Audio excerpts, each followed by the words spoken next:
ಡೈಜಿವಲ್ನ ಎಲ್ಲ ವೀಕ್ಷಕರು ಕೂಡ ನಮಸ್ಕಾರ. ಅಭಿವ್ಯಕ್ತ ನನ್ನ ಧ್ವನಿ ನನ್ನ ಶಕ್ತಿ ಈ ಕಾರ್ಯಕ್ರಮಕ್ಕೆ ಪ್ರೀತಿಯ ಸ್ವಾಗತ. ನಾನು ತೇಜಸ್ ಜೆ ಬಂಗೇರ.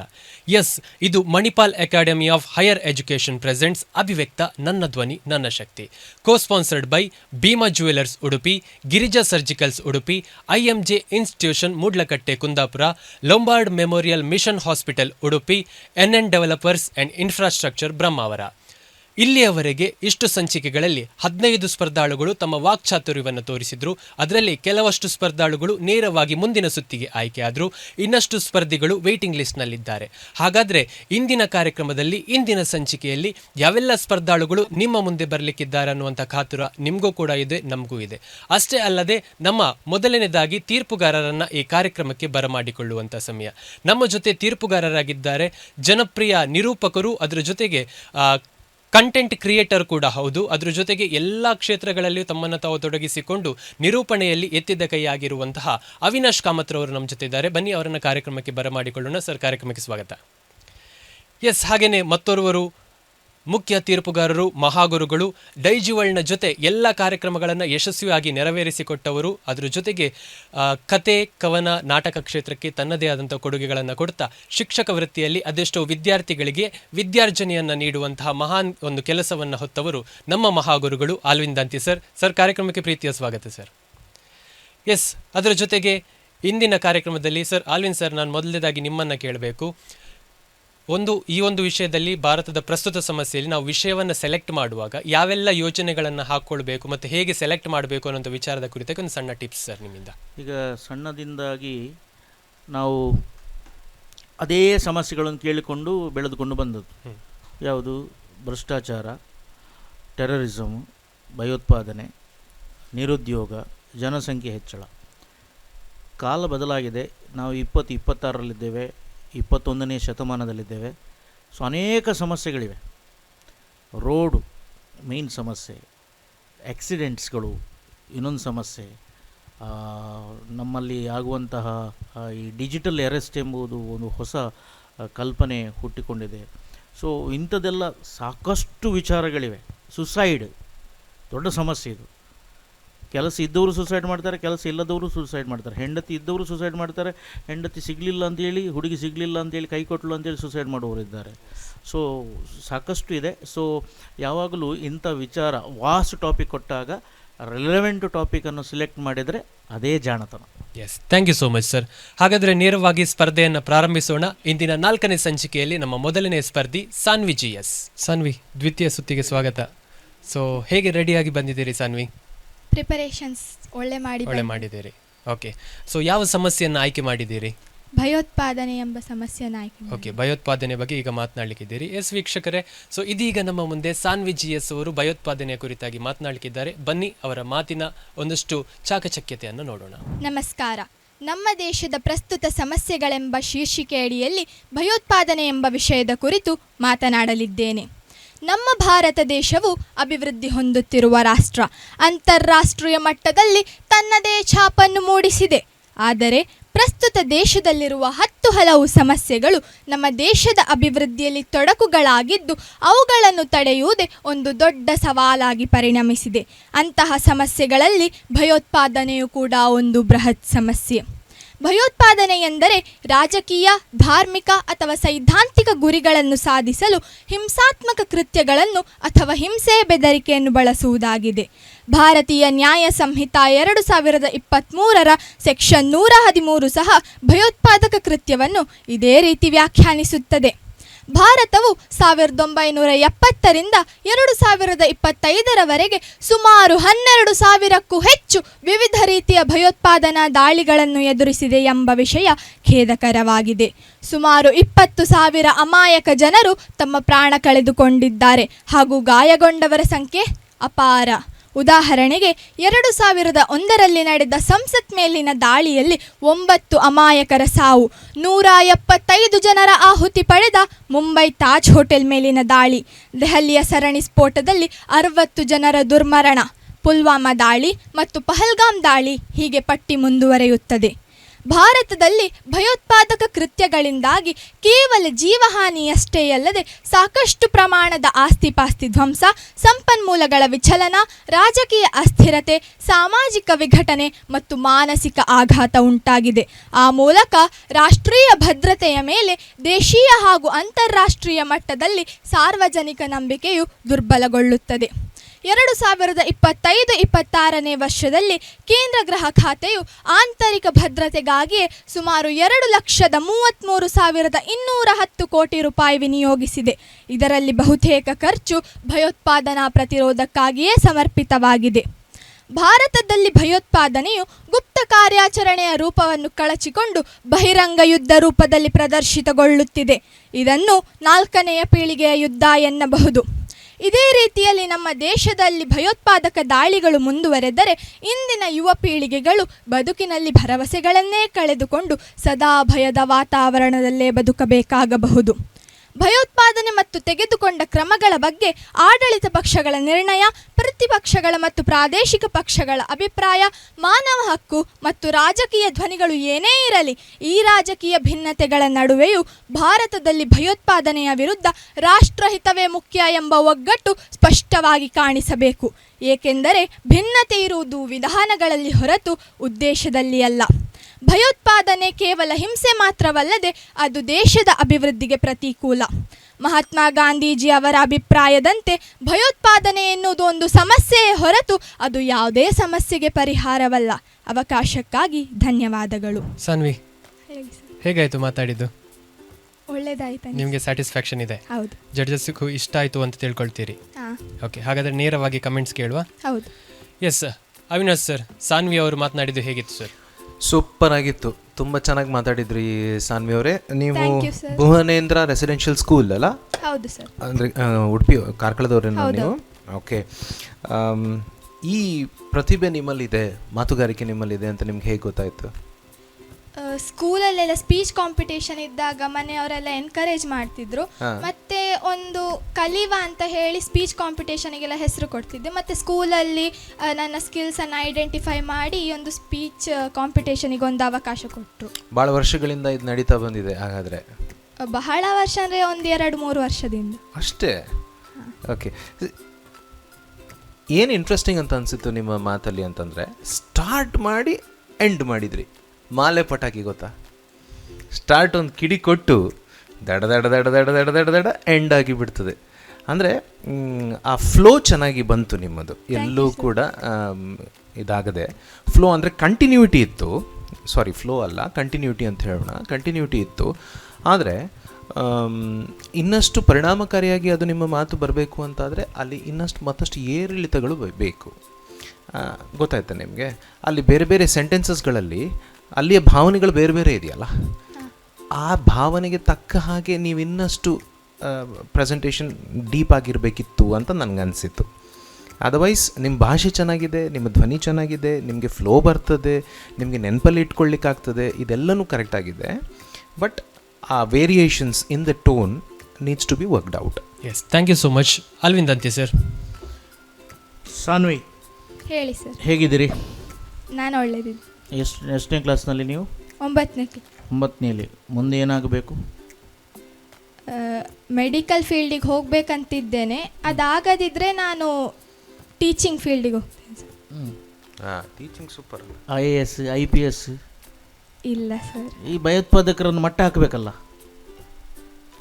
ಅದನ್ನು ಮಕ್ಕಳಿಗೆ ಒಳ್ಳೆಯ ಶಿಕ್ಷಣ ಕೊಡೋ ಮೂಲಕ ಅವರನ್ನು ಸಮಾಜದಲ್ಲಿ ಒಳ್ಳೆಯ ನಾಗರಿಕರನ್ನಾಗಿ ಮಾಡ್ಬೋದಂತ ನನ್ನ ಅನಿಸಿಕೆ. ನೀವು ಏನಾಗಬೇಕು? ವೈದ್ಯಕೀಯ? ಹಾಂ. ಡಾಕ್ಟರ್ ಆಗಬೇಕಲ್ವಾ? ಹಾಂ ಸರ್. ಮೊನ್ನೆ ಬಾಂಬ್ ಇಟ್ಟವ್ರು ಯಾರು ಡೆಲ್ಲಿಯಲ್ಲಿ? ಉಗ್ರವಾದಿಗಳು. ಯಾರು? ಅವರನ್ನು ಯಾವ ಹಣೆಪಟ್ಟಿ ಕೊಡಲಾಗಿದೆ? ಡಾಕ್ಟರ್ ಬಾಂಬರ್ಸ್. ಒಳ್ಳೆ ಶಿಕ್ಷಣ ಕೊಟ್ಟು ಪಡೆದವರು ಕೂಡ ಬಾಂಬರ್ಸ್ಗಳಾಗ್ತಾರೆ. ಹೌದು ಸರ್. ಹಾಂ, ಬ್ರೈನ್ ವಾಶ್ ಎಂಬುದಾಗುತ್ತೆ. ಸೊ ಇವರನ್ನೆಲ್ಲ ಮಟ್ಟ ಹಾಕಬೇಕಾದ್ರೆ ಒಳ್ಳೆಯ ಶಿಕ್ಷಣದಿಂದ ಸಾಧ್ಯವಿಲ್ಲ, ಒಳ್ಳೆಯ ಸಂಸ್ಕಾರದಿಂದ ಸಾಧ್ಯ. ಈ ಸಂಸ್ಕಾರ ಎಂಬುದು ಯಾರ ಮನೆಯಲ್ಲಿರ್ತದೋ ಅವರು ಮುಂದಕ್ಕೆ ದೇಶದ ನೈಜ ದೇಶಭಕ್ತರಾಗ್ತಾರೆ. ಯಾವುದೇ ಫೀಲ್ಡನ್ನು ಆಯ್ಕೆ ಮಾಡಿಕೊಳ್ಳು, ಏನು ಬೇಕಾದರೂ ಆಗು, ಒಳ್ಳೆ ಉಜ್ವಲ ಭವಿಷ್ಯ ಇದೆ ನಿನಗೆ. ಸೊ ಭಾಳ ಚೆನ್ನಾಗಿ ಮಾತನಾಡಿದ್ದಿ. ಕೆಲವು ವಿಚಾರಗಳನ್ನು ಸೆಂಟಿಮೆಂಟ್ ಅಂದರೆ ಮುಂದಿನವನನ್ನು ನಾವು ಅವನ ಮನಸ್ಸನ್ನು ಹೃದಯವನ್ನು ಗೆಲ್ಲಬೇಕಾದ್ರೆ ಸ್ವಲ್ಪ ಸೆಂಟಿಮೆಂಟ್ ಹಾಕಬೇಕಾಗಿದ್ರೆ, ಹೇಗೆ ಅವಿನಾಶ್ ಸರ್ ಹೇಳಿದ್ರಲ್ಲ, ರಿಪೀಟ್ ಮಾಡಿದ್ದೀರಲ್ಲ ನೀವು ಸೆಂಟೆನ್ಸ್, 4 ಸೆಂಟೆನ್ಸ್. ಓಕೆ, ನಿಮಗೆ ಉಜ್ವಲವಾದ ಭವಿಷ್ಯವಿದೆ, ಮಾತು ಸ್ಪಷ್ಟವಿದೆ, ಪ್ರೊನೌನ್ಸಿಯೇಷನ್ ಉಚ್ಚಾರದ ಸ್ಪಷ್ಟತೆ ಸೂಪರ್ ಆಗಿದೆ, ಕನ್ನಡ ಒಳ್ಳೆಯದಾಗಿದೆ. ಸರಿ, ನಿನ್ನನ್ನು ಸಿಲೆಕ್ಟ್ ಮಾಡಿದ್ದೇವೆ. Thank you sir. ಇಷ್ಟೇ ಎಕ್ಸೈಟ್ಮೆಂಟಾ? ಖುಷಿ ಆಯಿತು. Okay, yes, congratulations Saanvi. Thank you sir. Yes, ಮುಂದಿನ ಸುತ್ತಿಗೆ ಆಯ್ಕೆ ಆಗಿದ್ದೀರಿ, ಎಷ್ಟು ಖುಷಿ ಆಗ್ತಾ ಇದೆ? ಖುಷಿ ಆಗ್ತುಂಟು. ಇಲ್ಲಿಂದ ಇಲ್ಲಿ ಸರ್ ಎಲ್ಲ ಹೇಳಿದ ನನ್ನ ತಪ್ಪುಗಳನ್ನು ಸರಿ ಮಾಡಿಕೊಂಡು ನೆಕ್ಸ್ಟ್ ಸುತ್ತಿನಲ್ಲಿ ಒಳ್ಳೆಯ ಭಾಷಣವನ್ನು, ಇನ್ನೂ ಒಳ್ಳೆಯ ಭಾಷಣವನ್ನು ಕೊಡ್ತೇನೆ. ಎಸ್, ಕಂಗ್ರ್ಯಾಚುಲೇಷನ್ ಅಡ್ಗೆನೆ ಮುಂದಿನ ಸುತ್ತಿಗೆ all the best. Thank you. Yes ವೀಕ್ಷಕರೇ, ಸಾನ್ವಿಯವರು ನೇರವಾಗಿ ಮುಂದಿನ ಸುತ್ತಿಗೆ ಆಯ್ಕೆಯಾಗಿದ್ದಾರೆ. ಮುಂದಿನ ಸ್ಪರ್ಧೆಯನ್ನು ಕರೆಯುವುದಕ್ಕೆ ಮೊದಲು ಅವಿನಾಶ್ ಕಾಮತ್ ಸರ್ ಬಹಳ ವಿಶೇಷವಾಗಿ ಈ ಎಲ್ಲ ಸ್ಪರ್ಧೆಗಳಲ್ಲಿ ಕ್ಯಾಮರಾ ಫೇಸ್ ಮಾಡುವಂಥದ್ದು ಬಹಳ ಮುಖ್ಯವಾಗಿರುತ್ತೆ. ಸೊ ಇದರ ಬಗ್ಗೆ ಏನು ಟಿಪ್ಸ್ ಕೊಡ್ತೀರಿ ಸರ್? ಕ್ಯಾಮ್ರಾ ಫೇಸ್ ಮಾಡೋದು ತುಂಬ ಮುಖ್ಯ, ನೀವು ಹೇಳಿದ್ರಿ. ಆದರೆ ಈ ಏಜಲ್ಲಿ ಅವರಿಗೆ ಇದನ್ನು ಮನವರಿಕೆ ಮಾಡೋದು ಇನ್ನಷ್ಟು ಮುಖ್ಯ ಆಗುತ್ತೆ. ಯಾಕೆಂತಂದರೆ ನಾವು ಯಾರೋ ಒಬ್ಬರನ್ನು ನೋಡಿ ಮಾತಾಡೋದಕ್ಕೂ, ನಿರ್ಜೀವ ವಸ್ತುವನ್ನು ಹೀಗೆ ನೋಡಿ ಮಾತಾಡೋದಕ್ಕೂ, ಅಲ್ಲಿ ಜೀವ ಇದೆ, ನಾನು ಅವ್ರಿಗೆ ಮಾತಾಡ್ತಿದ್ದೇನೆ, ಅವ್ರಿಗೆ ನಾನು ವಿಷಯ ಕನ್ವಿನ್ಸ್ ಮಾಡೋದಕ್ಕೆ ಪ್ರಯತ್ನ ಪಡ್ತಾ ಇದ್ದೇನೆ ಅಂತ ಅದೊಂದು ಮನಸ್ಸಲ್ಲಿ ಒಂದು ಫೀಲಿಂಗ್ ಬರಬೇಕು. ಇನಿಷಿಯಲ್ ಅದೊಂದು ಬರೋ ತನಕ ಮಾತ್ರ, ಆಮೇಲೆ ಅವರು ಚಾಂಪಿಯನ್ ಆಗಿಬಿಡ್ತಾರೆ. ಈಗ ಟೆಲಿವಿಷನಲ್ಲಾದರೂ ನೋಡಿ, ಒಂದು ಸ್ಟುಡಿಯೋ ಒಳಗಡೆ ಯಾರೂ ಇರೋದಿಲ್ಲ, ಒಬ್ಬರು ಆ್ಯಂಕರ್ ಮಾತ್ರ ಇರ್ತಾರೆ ನ್ಯೂಸ್ ಪ್ರೆಸೆಂಟೇಷನ್ ಮಾಡುವಾಗ ಇತ್ಯಾದಿಗಳೆಲ್ಲ. So you have to speak to the camera, but actually indirectly ಲಕ್ಷಾಂತರ ಸಾವಿರಾರು ಜನ ನಿಮ್ಮನ್ನು ನೋಡ್ತಾ ಇರ್ತಾರೆ. ವಿದ್ಯಾರ್ಥಿಗಳು ಅವರಿಗಿದು ಅವಕಾಶ ಇದು. ಮೇ ಬಿ ಅವರು ಪಾಪ ಫಸ್ಟ್ ಟೈಮ್ ಇಂಥ ಕ್ಯಾಮ್ರಾಗಳನ್ನೆಲ್ಲ ನೋಡ್ತಾ ಇದ್ದಿದ್ದಿರಬಹುದು. ಈಗಂತೂ ಸಣ್ಣ ಸಣ್ಣ ಮಕ್ಕಳು ಸೋಷಿಯಲ್ ಮೀಡಿಯಾದಲ್ಲಿ ಮೊಬೈಲ್ ಹಿಡ್ಕೊಂಡು ವ್ಲಾಗಿಂಗ್ ಮತ್ತು ಸೆಲ್ಫಿ ಕ್ಯಾಮ್ರಾ ಎಲ್ಲ ಹಿಡ್ಕೊಂಡು ಮಾತಾಡ್ತಾರೆ. ಆದರೆ ಅಲ್ಲಿ ಮಾತಾಡೋದಕ್ಕೂ ಇಲ್ಲಿ ಮಾತಾಡೋದಕ್ಕೂ ಅಜಗಜಾಂತರ ವ್ಯತ್ಯಾಸ ಇದೆ. ಉದಾಹರಣೆಗೆ, ನಾನು ರೇಡಿಯೋದಲ್ಲಿ ಕೆಲಸ ಮಾಡ್ತಾ ಇರಬೇಕಾದ್ರೆ ತುಂಬ ಜನ ಬರ್ತಿದ್ರು. ಆಗ ಅವ್ರು ಹೇಳ್ತಾಯಿದ್ರು, ನಾನು ಚೆನ್ನಾಗಿ ಮಾತಾಡ್ತೇನೆ ಸರ್, ಮನೇಲೆಲ್ಲ ನಮಗೂ ಒಂದು ಅವಕಾಶ ಸಿಗ್ಬೋದು ಅಂತ. ಆ್ಯಕ್ಚುಲಿ ಆ ಮಾತು ಬೇರೆ, ಈ ಮಾತು ಬೇರೆ. ಆಮೇಲೆ ಇಲ್ಲಿ ಬಂದು ಮಾತಾಡೋದು ಬೇರೆ, ವೇದಿಕೆನಲ್ಲಿ ಮಾತಾಡೋದು ಬೇರೆ, ನಿರೂಪಣೆ ಮಾಡೋದು ಬೇರೆ, ಆಮೇಲೆ ಈ ನಿಮ್ಮ ಥರ ರಿಯಾಲಿಟಿ ಶೋನಲ್ಲಿ ಬಂದು ಆ್ಯಂಕರ್ ಮಾಡೋದು ಬೇರೆ, ಅಥವಾ ಇನ್ನೊಂದು ಯಾವುದೋ ನೀವು ಮೈಕ್ ಹಿಡ್ಕೊಂಡು ಹೋಗಿ ಇನ್ನೊಬ್ಬರ ಜೊತೆ ಒಂದು ಸಂದರ್ಶನ ಮಾಡೋದು ಬೇರೆ. ಸೊ ಒಬ್ಬ ನಿರೂಪಕ ಹಲವು ಪಾತ್ರಗಳು. ಸೊ ಎಲ್ಲವೂ ಒಂದೊಂದು ಸ್ಕಿಲ್ ಅದು. ಸೊ ಕ್ಯಾಮ್ರಾ ಫೇಸಿಂಗ್ ಖಂಡಿತ ಅವರಿಗೆ ಇದೊಂದು ಒಳ್ಳೆ ಅವಕಾಶ ಅಂತ ಹೇಳೋಣ. Yes, thank you so much sir. ಹಾಗಾದರೆ ನೇರವಾಗಿ ಮುಂದಿನ ಸ್ಪರ್ಧೆಯನ್ನು ಬರಮಾಡಿಕೊಳ್ಳೋಣ. ಸಾಕ್ಷಿ ಶೆಟ್ಟಿ. ಸಾಕ್ಷಿ, ಇವತ್ತು ನಮ್ಮ ದೇಶದ ಯಾವ ಸಮಸ್ಯೆ ಕುರಿತಾಗಿ ಮಾತನಾಡಲಿಕ್ಕಿದ್ದೀರಿ? ಮಾದಕ ವ್ಯಸನದ ದುಷ್ಪರಿಣಾಮದ ಬಗ್ಗೆ ಮಾತನಾಡಲಿಕ್ಕಿದ್ದೇನೆ. ಫುಲ್ ಪ್ರಿಪೇರ್ ಆಗಿ ಬಂದಿದ್ದೀರಿ? ಹಾಗಾದರೆ ರೆಡಿ ಇದ್ದೀರಿ ಮಾತಾಡಲಿಕ್ಕೆ? ಎಸ್ ವೀಕ್ಷಕರೇ, ಹಾಗಾದರೆ ಸಾಕ್ಷಿ ಶೆಟ್ಟಿ ಅವರ ಮಾತುಗಳನ್ನು ಕೇಳೋಣ ಬನ್ನಿ. ಪ್ರಜ್ಞಾವಂತ ತೀರ್ಪುಗಾರರೇ, ನಾನು ಇಂದು ಮಾದಕ ವಸ್ತುಗಳ ದುಷ್ಪರಿಣಾಮದ ಬಗ್ಗೆ ನಾನು ತಿಳಿದಿರುವಂತಹ ಒಂದಷ್ಟು ವಿಷಯವನ್ನ ನಿಮ್ಮ ಮುಂದೆ ವ್ಯಕ್ತಪಡಿಸುತ್ತೇನೆ. ಮಾದಕ ವ್ಯಸನವ ಮಾಡಿ ಇದ್ದುದೆಲ್ಲವ ನೀಡಿ ಬಿದ್ದು ಬರುವವನ ಸದ್ದಡಗಿ ಸಂತಾನವಿದ್ದು ಹೋಗುವುದು ಸರ್ವಜ್ಞ. ಮಾದಕ ವ್ಯಸನದ ಸೇವನೆಯಿಂದಾಗುವ ಕರಾಳತೆಯನ್ನ ತಿಳಿಸುವಂತಹ ಶ್ರೇಷ್ಠ ಸಾಲುಗಳು. ಹೌದು ಬಂಧುಗಳೇ, ಮಾದಕ ವ್ಯಸನ ಇದೊಂದು ಮೋಹಕ ವಸ್ತುವಾಗಿ ದೇಶದ ಭವಿಷ್ಯ ಎನ್ನುವ ಯುವ ಜನತೆಯನ್ನ ದಿನೇ ದಿನೇ ಇದರ ಮಾಯಾಜಾಲದಲ್ಲಿ ಸಿಲುಕಿಸುತ್ತಾ ಇದೆ. ದೇಶವನ್ನ ಬೆಳಗಬೇಕಾದ ನಾವುಗಳು ಇಂದು ದೇಶವೇ ಹೆದರುವಂತಹ, ಇಡೀ ಸಮಾಜವೇ ಹೆದರುವಂತಹ ಸಮಾಜಘಾತುಕ ಶಕ್ತಿಗಳಾಗಿ ಹೊರಹೊಮ್ಮುವುದು ವಿಚಿತ್ರವಾದ ಸಂಗತಿಯೇ ಸರಿ. ಈ ಮಾದಕ ವಸ್ತುಗಳು ಯಾವ್ಯಾವು? ಗಾಂಜಾ, ಸಿಗರೇಟು, ಬೀಡಿ, ಅಫೀಮು, ಹೀಗೆ ಇವುಗಳ ಪಟ್ಟಿ ಹೇಳ್ತಾ ಹೋದ್ರೆ ದಿನೇ ದಿನೇ ಹೊಸ ಹೊಸ ಹೆಸರುಗಳಲ್ಲಿ, ಹೊಸ ಹೊಸ ರೂಪದಲ್ಲಿ ಯುವ ಜನತೆಯನ್ನ ಕಾಡುತ್ತಲೇ ಇದೆ. ಈ ಮಾದಕ ವಸ್ತುಗಳು ನಮ್ಮನ್ನ ಹೇಗೆ ಅದರತ್ತ ಸೆಳೆದುಕೊಳ್ಳುತ್ತದೆ, ನಮ್ಮನ್ನ ಹೇಗೆ ವಿನಾಶದ ಅಂಚಿಗೆ ಕೊಂಡೊಯ್ಯುತ್ತದೆ ಎನ್ನುವುದನ್ನ ಒಂದು ನಿದರ್ಶನದ ಮೂಲಕ ಹೇಳಲು ಇಷ್ಟಪಡುತ್ತೇನೆ. ಹಿಮಾಲಯ ಪ್ರದೇಶ, ಅದು ಹಿಮದಿಂದ ಆವೃತವಾದ ಪ್ರದೇಶ. ಅಲ್ಲಿ ಹಿಮ ಕರಡಿಗಳನ್ನ ಬೇಟೆಯಾಡಲು ಸಾಮಾನ್ಯವಾಗಿ ಅಲ್ಲಿನ ಬೇಟೆಗಾರರು 2 ಅಲಗಿನ ಕತ್ತಿಗೆ ರಕ್ತವನ್ನ ಸವರಿ ಒಂದು ಪ್ರದೇಶದಲ್ಲಿ ನೆಟ್ಟು ಬರ್ತಾರೆ. ರಕ್ತದ ಸುವಾಸನೆಯನ್ನ ತಿಳಿದ ಆ ಹಿಮ ಕರಡಿಗಳು ಏನೂ ಅರಿಯದೆ ಆ ರಕ್ತ ಸವರಿದ ಅಲಗಿಗೆ ತನ್ನ ನಾಲಿಗೆಯನ್ನು ಸವರ್ತವೆ. ಹೀಗೆ ಸವರಿ ಸವರಿ ಅದರ ನಾಲಿಗೆ ರಕ್ತವೇ ಕೂಡ ಹೋದ್ರೂ ಕೂಡ ಅದರ ಅರಿವಿಲ್ಲದೆ ಮುಂದೆ ರಕ್ತಸ್ರಾವವಾಗಿ ಸತ್ತು ಬೀಳ್ತದೆ. ಇಲ್ಲಿ ಗಮನಿಸಬೇಕಾದದ್ದು, ಈ ಮಾದಕ ವಸ್ತುಗಳ ಸ್ಥಾನದಲ್ಲಿ ನಾವು ಮನುಷ್ಯರಿದ್ದೇವೆ. ಈ ಕತ್ತಿಯ ಅಲುಬಿನ ಸ್ಥಾನದಲ್ಲಿ ಆ ಮಾದಕ ವಸ್ತುಗಳಿದೆ. ಮೊದಲು ತೆಗೆದುಕೊಂಡಾಗ ಏನೋ ಖುಷಿ ಅನಿಸ್ತದೆ, ತುಂಬ ಚೆನ್ನಾಗಿದೆ ಅಂತ ಅನಿಸ್ತದೆ. ಆದರೆ ನಂತರ ಇದು ನಮ್ಮ ದೇಹವನ್ನೇ ನಮಗೆ ತಿಳಿಯದಂತೆ ನಾಶಪಡಿಸ್ತದೆ. ಸಮಾಜವನ್ನು ಬೆಳಗಬೇಕಾದ ನಾವುಗಳು ಸಮಾಜವೇ ಹೆದರುವಂತಹ ಸಮಾಜಘಾತುಕರಾಗ್ತೇವೆ.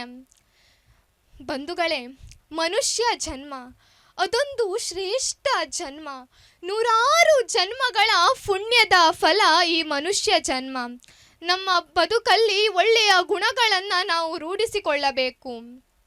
ಮಾದಕ ವ್ಯಸನದ ಆದಿ ವಿನಾಶದ ಬುನಾದಿ. ಮಾದಕ ವ್ಯಸನಗಳಿಗೆ ಹೇಳಿ ವಿದಾಯ.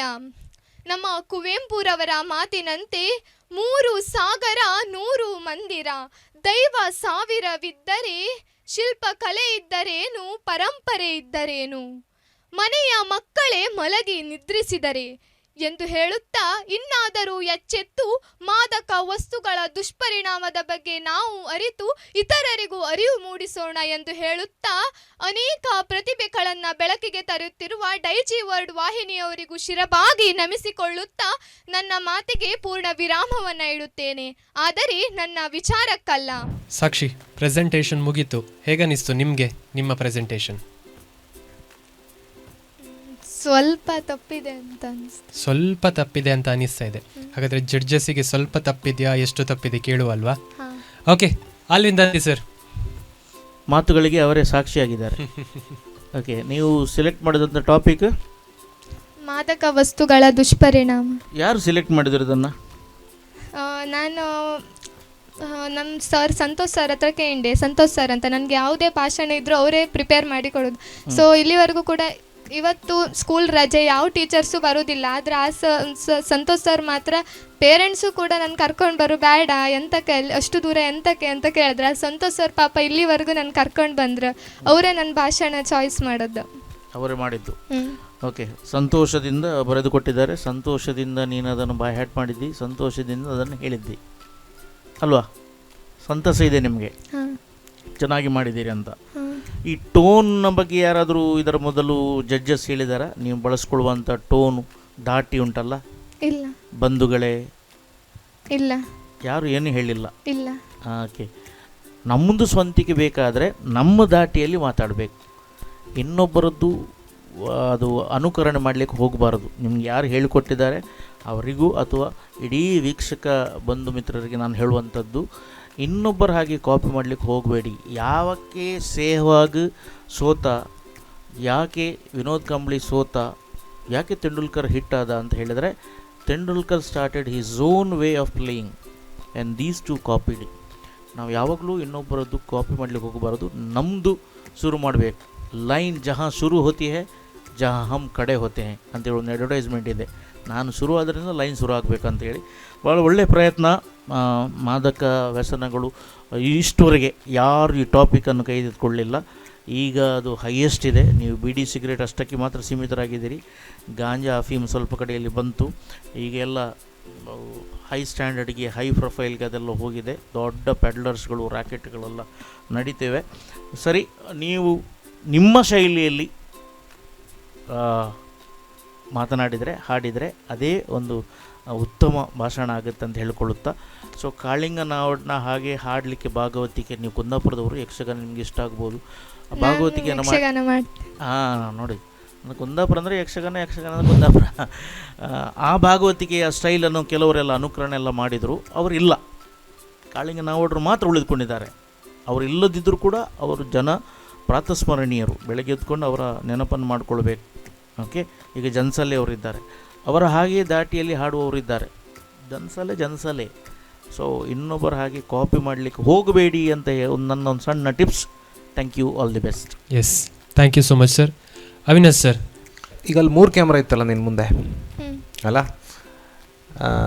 ಸ್ವಲ್ಪ ಹೊತ್ತು ನೀನು ಲೆಫ್ಟ್ ಕ್ಯಾಮ್ರಾ ನೋಡ್ತಾ ಇದ್ದಿ, ಇನ್ನೊಂದು ಸ್ವಲ್ಪ ಹೊತ್ತು ಸ್ಟ್ರೈಟ್ ಇರೋ ಕ್ಯಾಮ್ರಾ ನೋಡ್ತಾ ಇದ್ದಿ, ಇನ್ನೊಂದು ಸ್ವಲ್ಪ ಹೊತ್ತು ರೈಟ್ ಇರೋ ಕ್ಯಾಮ್ರಾ ನೋಡ್ತಾ ಇದ್ದಿ. ಇದು ನಿನ್ನ ಪ್ಲಸ್ ಪಾಯಿಂಟ್. ಇದು ಏನು ಹೇಳ್ತದೆ ಅಂತಂದರೆ ನೀನು ಇಡೀ ಆಡಿಯನ್ಸ್ ಅಂತ ನಿನ್ನ ಗಮನ ಇದೆ ಅಂತ ಅರ್ಥ. This is your plus point ಅಕ್ಕ. That's number 1. ನಂಬರ್ 2, ಈ ಮೈಕ್ ಹಿಡುವತ್ತಿಗೆ ಮೈಕ್ ಈಗ ನೀನು ಹೀಗೆ ಹಿಡ್ಕೊಂಡು ತುಂಬ ಹೊತ್ತು ಮಾತಾಡ್ತಾ ಇದೆಯಾ, ಸಡನ್ನಾಗಿ ಮೇಲೆ ತರಬೇಡ. ಸಡನ್ನಾಗಿ ಮೇಲೆ ತರೋದು ಬೇಡ. ಸ್ಲೋಲಿ ಹೀಗೆ ಮೇಲೆ ಬಂದರೆ ಮೇಲೆ ಬಂದಿರೋದೇ ಗೊತ್ತಾಗೋದಿಲ್ಲ. ಓಕೆ, ಸಡನ್ನಾಗಿ ಮೇಲೆ ತಂದರೆ ಟಕ್ಕಂತ ಇಲ್ಲಿಂದ ಇಲ್ಲಿಗೆ ಶಿಫ್ಟ್ ಆಗಿ ಬಿಟ್ಟ ಹಾಗೆ ಒಂದು ಸ್ವಲ್ಪ ಆಭಾಸವಾಗಿ ಕೇಳ್ಬೋದು. ಸೊ ಸ್ಲೋ ಆಗಿ ಮೇಲೆ ಬರಲಿ. 3ನೇದು, ಈ ಸಬ್ಜೆಕ್ಟ್ ಮಗ ಅದು ಇಡೀ ಸ್ವಲ್ಪ ತುಂಬ ಬೇಜಾರಿಂದ ಹೇಳ್ದಂಗಿತ್ತು. ಅಲ್ಲ, ಅದು ಬೇಸರದ ಸಬ್ಜೆಕ್ಟೇ ಹೌದು, ಬಟ್ ತುಂಬ ಬೇಜಾರಿಂದ ಹೇಳ್ದಂಗಿತ್ತು. ಮತ್ತೊಂದು ಸ್ವಲ್ಪ ಟೋನ್ ಮೇಲೆ ಕೆಲಸ ಮಾಡಿದರೆ ನೀನು ಇನ್ನೂ ಒಳ್ಳೆ ಮಾತಾಡ್ಬೋದು. ಓಕೆ ಓಕೆ, ಎನಿ ಡೌಟ್ಸ್ ಎಂತಾರು ಏನಾದರೂ ಹೇಳೋಕ್ಕಿತ್ತ? ಸರಿಯಾ ನಾ ಹೇಳೋದು ಸರಿ ಅಂದೇಳಿ ಅನಿಸ್ತಾ? ಹೌದು. ಸತ್ಯ ಹೌದಾ? ಸ್ವಲ್ಪ ಟೋನ್ ಚೇಂಜ್ ಮಾಡ್ರಿ. ಅಲ್ವಿನ್ ಸರ್ ಇದು ಕೇಳ್ರಲ್ಲ, ಯಾವುದು ಕನ್ನಡಿ ಬಗ್ಗೆ, ಅದು ನಂಗೆ ಜಾಸ್ತಿ ಇಷ್ಟ ಆಯಿತು ಆ್ಯಕ್ಚುಲಿ. ಅಂದರೆ ನಿನ್ನತನ ನಿಂದೊಂದು ಇತ್ತು, ಅದು ಇನ್ನೂ ಗೊತ್ತಾಗಲಿಲ್ಲ ನಿಂಗೆ ಅಷ್ಟೇ. ನಿಂದೇ ಒಂದು ಸ್ಟೈಲ್ ಇತ್ತು, ನಿಂದೇ ಒಂದು ಮಾತಾಡೋ ಧಾಟಿ ಇತ್ತು. ನೀನು ಆ ಧಾಟಿಯಲ್ಲಿ ಮಾತಾಡು, ಇದಕ್ಕಿಂತ 60-70% ಜಾಸ್ತಿ ಚೆನ್ನಾಗಿ ಪ್ರೆಸೆಂಟ್ ಮಾಡ್ಬೋದು. Okay, all the best. Smile ಇರಲಿ. Okay, yes, thank you so much sir. Yes, ಇಬ್ಬರು ಜಡ್ಜಸ್ ಕೂಡ ಅದೇ ಹೇಳಿದರು, ನಿಮ್ಮ ಮಾತಿನ ಶೈಲಿ ನಿಮ್ಮ ಸ್ವಂತಿಕೆ ಇರಲಿ ಅನ್ನುವಂಥ ವಿಚಾರದ ಕುರಿತಾಗಿ. ಓಕೆ, ಈಗ ನೇರವಾಗಿ ಜಡ್ಜಸ್ ಹತ್ರ ಕೇಳುವಂಥ ಸಮಯ. ಸೆಲೆಕ್ಟ್ ಆಗಿದ್ದೀರಾ, ವೇಟಿಂಗಲ್ಲಿದ್ದೀರಾ ಅಂತ. ಸರ್, ಹೇಗೆ ಸೆಲೆಕ್ಟ್ ಆಗಿದ್ದಾರಾ, ವೇಟಿಂಗ್ ಲಿಸ್ಟ್ನಲ್ಲಿದ್ದಾರಾ, ಹೇಗೆ? ಓಕೆ, ಅದೇ ಮೋಸ್ಟ್ಲಿ ಸಾನ್ವಿ ಸ್ವಲ್ಪ ವೇಟ್ ಮಾಡಬೇಕಾಗುತ್ತೆ. ಸಬ್ರ್ ಕಾ ಫಲ್ ಮೀಠಾ ಹೋತಾ ಹೇ ಆಗಬಹುದು. ಒಂದು ಸ್ವಲ್ಪ ವೇಟ್ ಮಾಡಿ ಮಗ. ಓಕೆ, ಸಂತೋಷ್ ಸರ್ಗೆ ಒಂದು ಕಂಗ್ರ್ಯಾಚುಲೇಷನ್ಸ್ ಹೇಳು. ಅವರು ಯಾವಾಗಲೂ ಬರೆದು ಕೊಡ್ತಾರೆ, ಹುರಿ ತುಂಬಿಸ್ತಾರೆ, ಯಾರು ಮಾಡೋಲ್ಲ. ಅದು ಕೂಡ ಸರ್ಕಾರಿ ಶಾಲೆಯ ಶಿಕ್ಷಕರು ಯಾರು ಹಿಂದಕ್ಕೆ ಇಂಥ ಎಲ್ಲ ತಯಾರು ಮಾಡಿಕೊಡ್ತಾರೆ. ರಜೆ ಸ್ಯಾಕ್ರಿಫೈಸ್ ಮಾಡಿಕೊಂಡು ಬರೋದು ಭಾಳ ಕಡಿಮೆ. ಸೊ ಅವರು ಮಾಡಿಕೊಟ್ಟಿದ್ದಾರೆ. ಇಂಥ ಶಿಕ್ಷಕರು ನಮ್ಮ ಸಮಾಜದಲ್ಲಿ, ನಮ್ಮ ಶಿಕ್ಷಣ ಸಂಸ್ಥೆಗಳಿದ್ದರೆ ಅನೇಕ ಪ್ರತಿಭೆಗಳು ಅನಾವರಣಗೊಳ್ಳುತ್ತವೆ. So Santosh sir, hats off to you. Yes yes, thank you so much. Sakshi, ಬೇಜಾರಾಗಲಿಕ್ಕಿಲ್ಲ, ವೆಯ್ಟಿಂಗ್ ಲಿಸ್ಟ್ನಲ್ಲಿ ಇದ್ದೀರಿ, ಇನ್ನೂ ಕೂಡ ಹೋಪ್ಸ್ ಇದೆ. ಓಕೆ, ಸೊ ನೋಡುವ ಮುಂದಿನ ಸುತ್ತಿಗೆ ಸೆಲೆಕ್ಟ್ ಆಗ್ತೀರಾ ಅಥವಾ ಏನಾಗುತ್ತೆ ಅನ್ನುವಂಥ ಕಾತುರ ನಿಮಗೂ ಕೂಡ ಇದೆ. Yes, all the best. Thank you. Yes, ಇದೀಗ ಸಾಕ್ಷಿ ಶೆಟ್ಟಿ ಅವರು ವೇಟಿಂಗ್ ಲಿಸ್ಟ್ನಲ್ಲಿದ್ದಾರೆ. ಅದಕ್ಕಿಂತಲೂ ಮೊದಲು ಮುಂದಿನ ಸ್ಪರ್ಧೆಯನ್ನು ಕರೆಯುವುದಕ್ಕಿಂತ ಮೊದಲು ಅಲ್ವಿನ್ ದಂತಿ ಸರ್ ಭಾಳ ವಿಶೇಷವಾಗಿ ಗಮನಿಸಬೇಕು. ಆಗದಿಂದ ಒಂದಷ್ಟು ವಿಚಾರಗಳನ್ನು ತಿಳಿಸಿಕೊಡ್ತಾ ಇದ್ದೀರಿ. ಟಾಪಿಕನ್ನು ಸೆಲೆಕ್ಟ್ ಮಾಡೋದ್ರ ಬಗ್ಗೆ ಹೇಳಿದ್ರಿ. ಈಗ ಅದಕ್ಕೆ ಸ್ಕ್ರಿಪ್ಟ್ ಯಾವ ರೀತಿಯಲ್ಲಿ ರೆಡಿ ಮಾಡಬೇಕು ಮತ್ತು ತಮ್ಮ ಸ್ವಂತಿಕೆ ಅನ್ನುವಂಥದ್ದು ಬೇಕು ಅನ್ನುವಂಥ ವಿಚಾರದ ಬಗ್ಗೆ ನಾವುಗಳು ಮಾತನಾಡಿದ್ವಿ. ಇದರ ಬಗ್ಗೆ ಒಂದು ಸಣ್ಣ ಟಿಪ್ಸ್ ಸರ್. ಓಕೆ, ನಿಮಗೆ ಪಾನಿಪುರಿ ಮಾಡೋದು ಹೇಗೆ ಏನು ಎಂಬುದಾಗಿ ಗೊತ್ತುಂಟಲ್ಲ? ಎಸ್ ಸರ್, ಎಲ್ಲಿ ಮಾರ್ತಾರಂತಲ್ಲಿ ಗೊತ್ತುಂಟಲ್ಲ? ಎಸ್, ಅಷ್ಟೆಲ್ಲೂ ಗೊತ್ತಿದ್ರು ಕೂಡ ಪಾನಿಪುರಿಯನ್ನು ಇಷ್ಟಪಡ್ತೀರಲ್ಲ, ಹೌದು. ಯಾಕೆ? ಟೇಸ್ಟ್ ಇದೆ ಅಂತ. ಕಟ್ಟ ಮಿಟ್ಟ, ಸ್ವಲ್ಪ ಸಿಹಿ, ಸ್ವಲ್ಪ ಹುಳಿ. ಓಕೆ, ಸ್ಕ್ರಿಪ್ಟ್ ಬಗ್ಗೆ ನೀವು ಮಾತನಾಡಿದ್ರಲ್ಲಿ ಕ್ರಿಸ್ಪಿ ಕೇಳಿದ್ದೀರಾ? ಹೌದು ಸರ್. KFC ಯಾಕೆ ಇರುವುದಕ್ಕಿಂತ ಎಲ್ಲ ಚಿಕನ್ ಸೆಂಟರ್ಗಳಿಂದ ಅದರಲ್ಲಿ ಯಾಕೆ ಜನರು ಹೋಗ್ತಾರೆ? ಅದು ಕ್ರಿಸ್ಪಿ ಆಗಿದೆ. ಸ್ಕ್ರಿಪ್ಟ್ ಯಾವಾಗಲೂ ಆ ರೀತಿಯಲ್ಲಿ ಕ್ಯಾಚಿ ಆಗಬೇಕು. ಎಸ್, ಓಕೆ, ಅದು ಹೇಗೆ ಆಗಬೇಕಂತ ಹೇಳಿದರೆ, ಬಾಯಲ್ಲಿಟ್ಟು ಕೂಡಲೇ ಅದು ಮೆಲ್ಟ್ ಆಗಬಾರ್ದು. ಓಕೆ, ಆಸ್ವಾದನೆ ಬೇಕು, ಜನರಿಗೆ ಕ್ಯಾಚಿಯಾಗಿರುವಂಥದ್ದು ಬೇಕು. 2 ಗಾದೆ ಅದರಲ್ಲಿ ಇರಬೇಕು. ಅಥವಾ ಯಾರು ಬೇರೆಯವರು ಹೇಳಿದಂಥ ಮಾತುಗಳು, ತೇಜಸ್ ಹೇಳಿದಂತೆ ಭಾಷಣವನ್ನು ಇಷ್ಟಪಡುವವರು ಬಹಳ ಕಡಿಮೆ. ಈಗ ನನ್ನ ಮಾತನ್ನು ಮುಗಿಸ್ತೇನೆ ಅಂತ ಹೇಳುವಾಗ ಚಪ್ಪಾಳೆ ಜೋರಾಗಿ ಬೀಳ್ತದೆ. ಎಂತ ಭಾಷಣ ಒಳ್ಳೆಯದಾಗಿದೆ ಅಂತ, ಮುಗಿಸಿದೆಯಾ ಅಂತ ಅರ್ಥ. ಓಕೆ, ಭಾಷಣವನ್ನು ಇಷ್ಟಪಡುವುದಿಲ್ಲ ನಮ್ಮ ದೇಶದಲ್ಲಿ. ಮಾತನಾಡುವವರು ಬೇಡ. ನಮಗೆ ಮಾತನ್ನು ಸೆಳೆಯುವವರು ಬೇಕು. ಮನಮೋಹನ್ ಸಿಂಗ್ನವರ ಎಜುಕೇಷನ್ ಕ್ವಾಲಿಫಿಕೇಷನ್, ಅವರ PhDsಗಳು, ಅವರ ಗೌರವ ಡಾಕ್ಟರೇಟ್ಸ್ಗಳು ಎಷ್ಟು ಅಂತ ನೀವು ಲೆಕ್ಕ ಮಾಡಲಿಕ್ಕಿಲ್ಲ. But as a speaker, public speaker, he was failed person. Tendulkar as a captain failed. Okay, captain ಆಗಿ ಸೋತಿದ್ದಾರೆ ಅವರು. Virat Kohli captain as a captain failed. So ಅವರವರು ಏನೇನು ಮಾತಾಡಬೇಕೋ ಆ ರೀತಿಯಲ್ಲಿ ಮಾತನಾಡಿದ್ರೆ ಮಾತ್ರ ಅದಕ್ಕೊಂದು ರೀತಿಯ ಖುಷಿ. Yes, thank you so much sir. ಹಾಗಾದರೆ ನೇರವಾಗಿ ಮುಂದಿನ ಸ್ಪರ್ಧೆಯನ್ನು ಸ್ಪರ್ಧಾ ಕಣಕ್ಕೆ ಬರಮಾಡಿಕೊಳ್ಳೋಣ. ಮುಂದಿನ ಸ್ಪರ್ಧಿ ಹಿತಾ ಎಚ್ ಶೆಟ್ಟಿ. ಹಿತಾ ಅವರೇ, ಎಸ್, ದ್ವಿತೀಯ ಸುತ್ತು, ಸೊ ಫುಲ್ ಪ್ರಿಪೇರ್ ಆಗಿದ್ದೀರಿ? ಹೌದು. ಪ್ರಥಮ ಸುತ್ತಿನಿಂದ ದ್ವಿತೀಯ ಸುತ್ತಿಗೆ ಏನೆಲ್ಲ ಚೇಂಜಸ್ ಮಾಡ್ಕೊಂಡು ಬಂದಿದ್ದೀರಿ, ಏನೆಲ್ಲ ಕರೆಕ್ಷನ್ಸ್ ಇದ್ದಾವೆ? ಪ್ರಥಮ ಸುತ್ತಿನಿಂದ ನಾನು ಸ್ವಲ್ಪ ಹೆಚ್ಚು ಕಲಿತುಕೊಂಡು ಬಂದಿದ್ದೀನಿ. ಓಕೆ, ಹೆಚ್ಚು ಕಲ್ತಿದ್ದೀರಿ. ಏನು ಕಲ್ತಿದ್ದೀರಿ?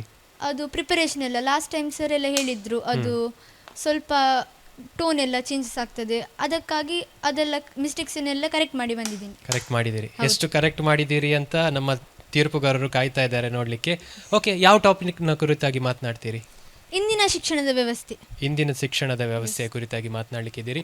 ಎಸ್ ವೀಕ್ಷಕರೇ, ಹಾಗಾದರೆ ಹಿತಾ ಎಚ್ ಶೆಟ್ಟಿ ಅವರು ಇಂದಿನ ಶಿಕ್ಷಣದ ಕುರಿತಾಗಿ ಏನು ಮಾತನಾಡ್ತಾರೆ ಅನ್ನೋದನ್ನು ಕೇಳೋಣ ಬನ್ನಿ. ಗೌರವಾನ್ವಿತ ತೀರ್ಪುಗಾರರೇ ಹಾಗೂ ನನ್ನ ಗೆಳೆಯರೇ, ಇಂದು ನಾನು ಭಾರತ ಎದುರಿಸುವ ಅತಿ ದೊಡ್ಡ ಸಮಸ್ಯೆಗಳಲ್ಲಿ ಒಂದಾದ ಇಂದಿನ ಶಿಕ್ಷಣದ ವ್ಯವಸ್ಥೆ ಎಂಬ ವಿಷಯದ ಬಗ್ಗೆ ಮಾತನಾಡಲು ಇಚ್ಛಿಸುತ್ತೇನೆ.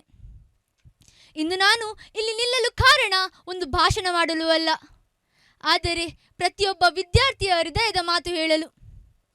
ಪ್ರತಿ ಬೆಳಿಗ್ಗೆ ಶಾಲೆಗೆ ಹೋಗುವಾಗ ನಮ್ಮ ಕನಸುಗಳಿಗಿಂತ, ನಮ್ಮ ಆಶಯಗಳಿಗಿಂತ ನಮ್ಮ ಚೀಲವೇ ಹೆಚ್ಚು ಭಾರವಾಗಿರುತ್ತದೆ. ಪಠ್ಯಪುಸ್ತಕಗಳ ನಡುವೆ ನಮ್ಮ ಆಸೆಗಳು ಧ್ವನಿಯನ್ನು ಕಳೆದುಕೊಳ್ಳುತ್ತವೆ. ಅಂಕಗಳಿಗಾಗಿ ಒದ್ದಾಡುವ ನಾವು ನಮ್ಮನ್ನೇ ಕಳೆದುಕೊಳ್ಳುತ್ತೇವೆ. ಆದರೆ ನನ್ನ ಪ್ರಶ್ನೆ ಏನೆಂದರೆ, ಶಿಕ್ಷಣ ಕೇವಲ ಅಂಕಗಳಿಗಾಗಿ ಸೀಮಿತವಾಗಿರಬೇಕೇ ಅಥವಾ ಬದುಕನ್ನು ಅರ್ಥ ಮಾಡಿಕೊಳ್ಳುವ ಪೂರಕವಾಗಿರಬೇಕೇ ಎಂಬುದು. ಇಂದಿನ ಶಿಕ್ಷಣದ ವ್ಯವಸ್ಥೆ ಕೇವಲ ಪಠ್ಯಪುಸ್ತಕ ಮತ್ತು ಪರೀಕ್ಷೆಗಳ ಸುತ್ತ ಮಾತ್ರ ತಿರುಗುತ್ತಿದೆ. ಪ್ರತಿ ಮಗು ವಿಭಿನ್ನವಾಗಿದ್ದರೂ ಒಂದೇ ಪರೀಕ್ಷೆ, ಒಂದೇ ಪಠ್ಯ, ಒಂದೇ ನಿಯಮ. ಇದು ನ್ಯಾಯವೇ? ಒಂದು ಮಗು ಪ್ರಶ್ನೆ ಕೇಳಿದಾಗ ಆ ಮಗುವನ್ನು ಪ್ರೋತ್ಸಾಹಿಸುವ ಜಾಗದಲ್ಲಿ ಅದನ್ನು ತಪ್ಪು ಎಂದು ಗುರುತಿಸಲಾಗುತ್ತದೆ. ಆದರೆ ಆ ಮಗು ಪ್ರಶ್ನೆ ಕೇಳಿಸುವುದನ್ನು ನಿಲ್ಲಿಸಿದ ದಿನ ನಮ್ಮ ಶಿಕ್ಷಣದ ವ್ಯವಸ್ಥೆ ಸೋತ ದಿನ. ಶಿಕ್ಷಣವೆಂದರೆ ಉನ್ನತ ಮೌಲ್ಯಗಳನ್ನು ಅಳವಡಿಸಿ ಬದುಕಿಗೆ ದಾರಿ ತೋರಿಸುವ ಶಸ್ತ್ರವಾಗಿರಬೇಕೇ ಹೊರತು ಅಂಕಗಳಿಗಾಗಿ ಓಡುವ ಚಕ್ರವಾಗಬಾರದು.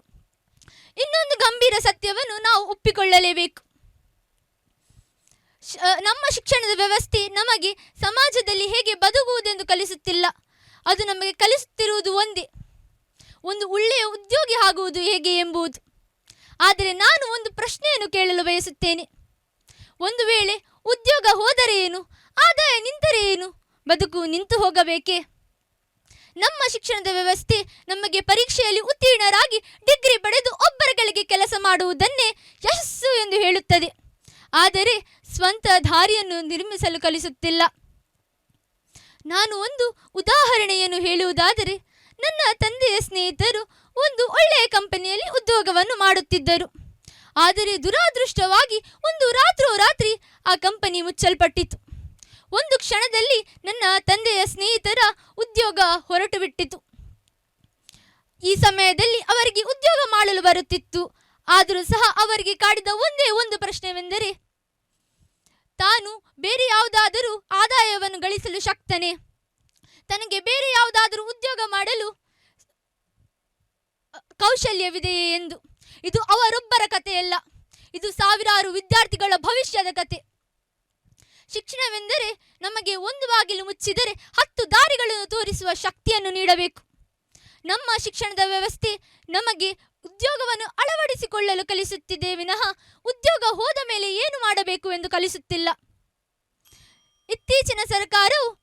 ಇತ್ತೀಚಿನ ದಿನಗಳಲ್ಲಿ ಸರ್ಕಾರವು ಹೊಸ ನಿಯಮಗಳು ಮತ್ತು ಯೋಜನೆಗಳ ಮುಖಾಂತರ ಶಿಕ್ಷಣದ ವ್ಯವಸ್ಥೆಯನ್ನು ಬದಲಿಸಲು ಪ್ರಯತ್ನಿಸುತ್ತಿದೆ. ಆದರೆ ಶಿಕ್ಷಣಕ್ಕೆ ಕೊಡಬೇಕಾದ ಗಮನ ಎಂದೂ ಸಹ ಸಿಗುತ್ತಿಲ್ಲ. ಶಿಕ್ಷಣದ ಲೋಪದೋಷಗಳ ಬಗ್ಗೆ ಮಾತನಾಡುವುದು ಸುಲಭ, ಆದರೆ ಅದನ್ನು ಕಾರ್ಯರೂಪಕ್ಕೆ ತರುವುದು ಕಷ್ಟ. ಈ ನಿಟ್ಟಿನಲ್ಲಿ ಸರ್ಕಾರವು, ಶಾಲೆಗಳು, ಶಿಕ್ಷಕರು, ಸಮಾಜವು ಎಲ್ಲರೂ ಒಂದೇ ಮನಸ್ಸಿನಿಂದ ಕೆಲಸ ಮಾಡಿದಾಗ ನಮ್ಮ ಶಿಕ್ಷಣದ ವ್ಯವಸ್ಥೆಯಲ್ಲಿ ನಿಜವಾದ ಬದಲಾವಣೆಯು ಕಾಣಬಹುದುವೆನ್ನುತ್ತಾ ಮುಂದಿನ ಪೀಳಿಗೆಗಾದರೂ ತಾವು ಬಯಸುವಂತಹ ಶಿಕ್ಷಣ ಸಿಗಲಿ ಎಂಬ ಆಶಯದೊಂದಿಗೆ ನಾನು ನನ್ನ ಮಾತನ್ನು ಮುಗಿಸಲು ಬಯಸುತ್ತೇನೆ. ಧನ್ಯವಾದಗಳು. ಎಸ್ ಹಿತಾ ಅವರೇ, ಎಸ್ 4 ನಿಮಿಷ ತಗೊಂಡ್ರಿ, ಪ್ರಾಬ್ಲಮ್ ಇಲ್ಲ, ಏನು ಮೈನಸ್ ಮಾರ್ಕ್ ಏನು ಇಲ್ಲ. ಓಕೆ, ಆದ್ರೂ ಕೂಡ 3 ನಿಮಿಷದ ಕಾಲಾವಕಾಶ ಕೊಡ್ತೇವೆ. ವಿಷಯ ಎಲ್ಲ ಬಂತು ಅದರಲ್ಲಿ ಮಾತ್ರ, ಏನಾದ್ರೂ ವಿಷಯ ಬಿಟ್ಟು ಹೋದ್ರಾ? ಇಲ್ಲ ಎಲ್ಲ ಫಿನಿಶ್ ಆಯ್ತು, ಎಲ್ಲ ಫಿನಿಶ್ ಆಯ್ತು. ಓಕೆ, ಯಾರ ಹತ್ರ ಫಸ್ಟ್ ಕೇಳುವ ಹಾಗಾದ್ರೆ? ಅಲ್ವಿಂದಾಂತಿ ಸರ್ ಇದ್ದಾರೆ, ಅವಿನಾಶ್ ಸರ್ ಇದ್ದಾರೆ. ಯಾರ ಹತ್ರ ಸಹ ಆಗ್ಬೋದು. ಯಾರ ಹತ್ರ ಸಹ ಆಗ್ಬೋದು. ಓಕೆ, ಅವ್ರೇನು ಹೇಳದಿದ್ರೆ? ಅವರು ಏನು ಹೇಳದಿದ್ದರೆ ಮತ್ತೆ ನೋಡುವ. ಓಕೆ, ಅಲ್ವಿಂದಾಂತಿ ಸರ್, ಹಿತಾ ಎಚ್ ಶೆಟ್ಟಿ ಅವರ ಮಾತನ್ನು ಕೇಳಿದ್ವಿ. ಸೊ ಹೇಗನ್ನಿಸ್ತು ಸರ್, ಕಳೆದ ಸಂಚಿಕೆಗೂ ಈ ಸಂಚಿಕೆಗೂ ಏನನ್ನಿಸ್ತು ಸರ್? ಕಳೆದ ಸಂಚಿಕೆಯಿಂದ ಫ್ಲೋ ಒಂದು ಸ್ವಲ್ಪ ಇದೆ. 4 ನಿಮಿಷ ಮಾತಾಡಿದ್ರಾ? ಹೌದು ಸರ್. ನಾನು ಎಣಿಸಿದ್ದು 5 ನಿಮಿಷ ಅಂತ. ಓಕೆ, ಸೊ ನಿಮ್ಮ ಭಾಷಣ ನೋಡುವಾಗ ನನಗೆ ಅಟಲ್ ಬಿಹಾರಿ ವಾಜಪೇಯಿ ಅವರ ನೆನಪು ಬಂತು. ಅವರ ಭಾಷಣ ಕೂಡ ಹಾಗೆ, ಆದರೆ ಅವರ ಭಾಷಣ ಎಷ್ಟು ಲೇಟ್ ಆದರೂ ಕೂಡ ಕೇಳುವ ಅಂತ ಆಗ್ತಿತ್ತು. ಮೇರೆ ಪ್ಯಾರೆ ದೇಶವಾಸಿಯೋ, आपको देख के मुझे बहुत ಖುಷಿ हो रही है. ಅವರ ಭಾಷಣ ಕೇಳುವಂತ ಆಗ್ತಿತ್ತು, ನಿನ್ನ ಭಾಷಣ ಕೂಡ ಕೇಳುವಂತ ಆಗ್ತಿತ್ತು. ಆದರೆ 41 ಬಾರಿ ನಾನು ಲೆಕ್ಕ ಮಾಡಿದ ಪ್ರಕಾರ 41 ಅಷ್ಟು ಸರಿ ಬಾಯಿ ಮುಚ್ಚಿದ್ದೀನಿ ನೀನು. ಅಂದರೆ it is mannerisms to remember the second sentence, ಬಾಯಿ ಅಂತಲ್ಲ. ಓಕೆ, ನೀವು ಶಾಲೆಗೆ ಹೋಗೋದು ಹೇಗೆ? ನಾನು ಶಾಲೆಗೆ ಅಪ್ಪನೊಟ್ಟಿಗೆ ಹೋಗುದು. ಅದು ಹೇಗೆ ಅಂತ, ನಡ್ಕೊಂಡ ಓಡಿಕೊಂಡ? ಇಲ್ಲ, ಕಾರಲ್ಲಿ. ಕಾರಲ್ಲಿ ಹೋಗೋದು. ಆ. ಓಕೆ, ನಿಮ್ಮ ಭಾಷಣದ ಇದು ಆರಂಭ ಆಗೋದು ಹೇಗೆ ಅಂದರೆ, ಜನರ ಕನಸಿಗಿಂತ, ಮಕ್ಕಳ ಕನಸಿಗಿಂತ ಅವರ ಶಾಲಾ ಬ್ಯಾಗುಗಳ ಭಾರವೇ ಹೆಚ್ಚು ಅಲ್ವಾ? Yes sir. ಬ್ಯಾಗಿನ ಭಾರ ಈಗಿನ ಮಕ್ಕಳಿಗೆ ಗೊತ್ತಿಲ್ಲ, ರಸ್ತೆ ದಾಟಲಿಕ್ಕೆ ಗೊತ್ತಿಲ್ಲ, ನೀರನ್ನು ದಾಟಲಿಕ್ಕೆ ಗೊತ್ತಿಲ್ಲ. ಇದೇನು ಇಲ್ಲದ ಭಾಷಣದಲ್ಲಿ ವಿಷಯ ಬಂದಿದೆ. ಭಾರಿ ಖುಷಿ ಆಗುತ್ತೆ. ಯಾರು ಚೀಲದ ಭಾರವನ್ನು ಎತ್ಕೊಂಡು ಹೋಗ್ತಾರೆ ಅವರಿಗೆಲ್ಲ ನೆನಪಾಗ್ಬೋದು. ನಿಮ್ಮದು ಶಾರ್ಪ್ ವಾಯ್ಸ್ ತುಂಬ ಚೆನ್ನಾಗಿದೆ, ಅದು ನೇರವಾಗಿ ರೀಚ್ ಆಗ್ತದೆ ಮತ್ತು ಮೈಕಲ್ಲಿ ತುಂಬ ಚಂದವಾಗಿ ಕೇಳ್ತದೆ. It's very catchy, it's coming directly to us. ತುಂಬ ಖುಷಿ ಆಗ್ತದೆ ನಿಮ್ಮ ವಾಯ್ಸ್ ಕೇಳುವ ಅಂತ. Okay, that's number 1. I want to ask you, ನೀವು ಏನಾಗಬೇಕಂತಿದ್ದೀರಾ? What you want to be? Actually I wanted to be a business women sir. ವಾಹ್, okay. ಇಲ್ಲಿ ನೀವು ನನ್ನ ದೃಷ್ಟಿಕೋನದಿಂದ ಅರ್ಧ ಪಾಸ್ ಆದ್ರಿ. ಯಾಕೆ ಅಂತ ಹೇಳ್ತೇನೆ, ಬಿಕಾಸ್ ನಿಮ್ಮ ಮಾತಲ್ಲಿ you spoke about self employment ಅಲ್ವಾ? ಸೆಲ್ಫ್ ಎಂಪ್ಲಾಯ್ಮೆಂಟ್ ಬಗ್ಗೆ ಮಾತನಾಡಿದ್ರಿ. ಉದ್ಯೋಗ ಹೋದರೇನು ಬದುಕೇ ಹೋದಂತೆ, ಹಾಗೇನೋ ಒಂದು ಸೆಂಟೆನ್ಸ್ ಬಂತು ಅಲ್ವಾ? ಈಗ ಆ್ಯಕ್ಚುಲಿ ಆಗ್ತಾ ಇರೋದು ಅದೇ. ಉದ್ಯೋಗ ನನಗಿಲ್ಲ ಅಂತಂದರೆ ನನ್ನ ಲೈಫಲ್ಲಿ ಏನು ಮಾಡೋದಕ್ಕೆ ಸಾಧ್ಯನೇ ಇಲ್ಲ, ನನಗೆಲ್ಲೂ ಉದ್ಯೋಗ ಸಿಗಲ್ಲ, ನನಗೆ ಭಾರಿ ಕಷ್ಟ ಆಗ್ತದೆ ನನ್ನ ಲೈಫ್ ಅನ್ನೋ ಥರದಲ್ಲಿ ನಾವೆಲ್ಲ ಬದುಕ್ತಾ ಇದ್ದೇವೆ. ಬಟ್ ಬಿಸ್ನೆಸ್ ವುಮೆನ್ ಅಂತ ಹೇಳೋದಿದೆಯಲ್ಲ, it is nothing but self employment. ನೀವು ಬಿಸ್ನೆಸ್ ಮಾಡ್ತೀರಿ, ಅದರ ಪ್ರಾಫಿಟು ನಿಮ್ಮದೇ, ಅದರ ಲಾಸು ನಿಮ್ಮದೇ, ನೀವು ಬಾಸು ನೀವೇ.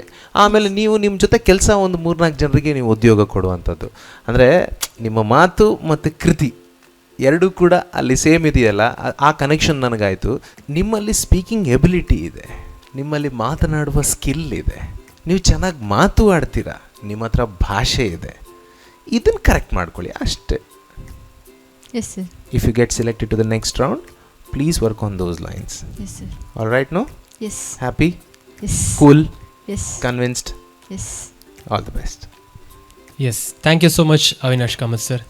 ಹಿತಾ ಅವರೇ, ಏನು ಅನ್ನಿಸ್ತಾ ಇದೆ? ಸೆಲೆಕ್ಟ್ ಆಗ್ತೀರಿ ಅಂತ ಅನ್ನಿಸ್ತಾ ಇದೆಯಾ? ವೆಯ್ಟಿಂಗಲ್ಲಿ ಇರ್ತೀರಿ ಅಂತ ಅನ್ನಿಸ್ತಿದೆ? ಏನು ಅನ್ನಿಸ್ತಾ ಇದೆ? ಸೆಲೆಕ್ಟ್ ಆಗ್ತೀನಿ ಅಂತ ಅನ್ನಿಸ್ತಾ ಇದೆ. ಹಾಂ. ಓಕೆ, ಹಾಗಾದರೆ ಕೇಳೋದು ಬೇಡವಾ ಅಂತಲ್ಲ, ನೀವು ಹೇಳಿದ್ರಲ್ಲ ಮತ್ತೆ ನೋಡುವ ಅಂತ. ಅದು ಅದು ಅದು ಬೇಕು, ಅದು ಬೇಕಲ್ಲ. ಓಕೆ, ಎಸ್, ಹಾಗಾದರೆ ಕೇಳುವ ತೀರ್ಪುಗಾರ ಹತ್ರ. ಸೆಲೆಕ್ಟ್ ಆಗಿದ್ದೀರಾ, ವೆಯ್ಟಿಂಗಲ್ಲಿದ್ದೀರಾ ಏನು ಅಂತ? ಸೊ ಯಾರ ಹತ್ರ ಕೇಳುವ? ಅಲ್ವಿನ್ ದಂತಿ ಸರ್ ಆಗ್ಬೋದಾ, ಅವಿನಾಶ್ ಸರ್ ಹತ್ರ? ಅಲ್ವಿನ್ ದಂತಿ ಸರ್. ಅಲ್ವಿನ್ ದಂತಿ ಸರ್ ಆಗ್ಬೋದಾ? ಓಕೆ, ಅಲ್ವಿನ್ ಸರ್ ಹೇಗೆ ಸೆಲೆಕ್ಟ್ ಆಗಿದ್ದಾರಾ ಹಿತಾ ಅವರು? ಲಂಚ ಕೊಟ್ಟದೆ ಇದು ನನ್ನ ಹೆಸರು ಹೇಳಿ. ಸ್ವಲ್ಪ ಇಂಪ್ರೂವೈಸ್ ಮಾಡಬೇಕು ಹಿತಾ. ಸೂನು ನಮ್ಮ ಸ್ಟುಡಿಯೋದವರು ನಿಮ್ಮನ್ನು ಕಾಂಟ್ಯಾಕ್ಟ್ ಮಾಡ್ತಾರೆ. ನಿಮ್ಮನ್ನು ಸದ್ಯಕ್ಕೆ ವೆಯ್ಟಿಂಗ್ನಲ್ಲಿ ಇಟ್ಟಿದ್ದೇವೆ. So hope for the best. Thank you sir. Yeah, yes, ವೆಯ್ಟಿಂಗಲ್ಲಿ ಇದ್ದೀರಿ ಅಂತ ಬೇಜಾರು ಮಾಡಲಿಕ್ಕಿಲ್ಲ, ಚಾನ್ಸ್ ಇದೆ ಇನ್ನೂ ಕೂಡ. Okay, yes sir. ಏನು ಅನ್ನಿಸ್ತಾ ಇದೆ? ವೆಯ್ಟಿಂಗಲ್ಲಿದ್ದೀರಿ, ಏನು ಕರೆಕ್ಷನ್ ಬೇಕಿತ್ತು ಅಂತ ಈಗ ಅನ್ನಿಸ್ತಾ ಇದೆ? ಅದು ಬಾಡಿ ಲ್ಯಾಂಗ್ವೇಜ್ ಅದು ಸ್ವಲ್ಪ ಅದು ಕರೆಕ್ಷನ್ ಬೇಕಿತ್ತು. ಓಕೆ, ನೆಕ್ಸ್ಟ್ ರೌಂಡ್ಗೆ ಸೆಲೆಕ್ಟ್ ಆಗಲಿಕ್ಕೆ ಟ್ರೈ ಮಾಡ್ತಾ ಇರಿ, ನೋಡುವ. Hope for the best. ಅದರ ಜೊತೆಗೆ ನೀರು ಕುಡಿದುಕೊಂಡು ಬನ್ನಿ ನೆಕ್ಸ್ಟ್ ಎಪಿಸೋಡ್ಗೆ ಬರುವಾಗ. Okay, so all the best Hita ಅವರೇ. Thank you. ವೀಕ್ಷಕರೇ, ಇಂದಿನ ಸಂಚಿಕೆಯಲ್ಲಿ 3 ಸ್ಪರ್ಧಾಳುಗಳು ಈಗಾಗಲೇ ತಮ್ಮ ವಾಕ್ಚಾತುರ್ಯವನ್ನು ತೋರಿಸಿದ್ದು, 2 ಸ್ಪರ್ಧಾಳುಗಳು ವೇಟಿಂಗ್ ಲಿಸ್ಟ್ನಲ್ಲಿದ್ದಾರೆ, ಕೇವಲ 1 ಮಾತ್ರ ಸೆಲೆಕ್ಟ್ ಆಗಿದ್ದಾರೆ. ಹಾಗಾದರೆ ವಿರಾಮದ ಬಳಿಕ ಇನ್ನೆಷ್ಟು ಸ್ಪರ್ಧಾಳುಗಳು ಈ ಒಂದು ಕಾರ್ಯಕ್ರಮದಲ್ಲಿ ಭಾಗವಹಿಸ್ತಾರೆ ಅನ್ನೋದನ್ನು ನಾವುಗಳೆಲ್ಲರೂ ಕಾದು ನೋಡಬೇಕು. ಅದಕ್ಕಿಂತ ಮೊದಲು ಅಭಿವ್ಯಕ್ತ ಕಾರ್ಯಕ್ರಮದಲ್ಲಿ ಸಣ್ಣದೊಂದು ವಿರಾಮ.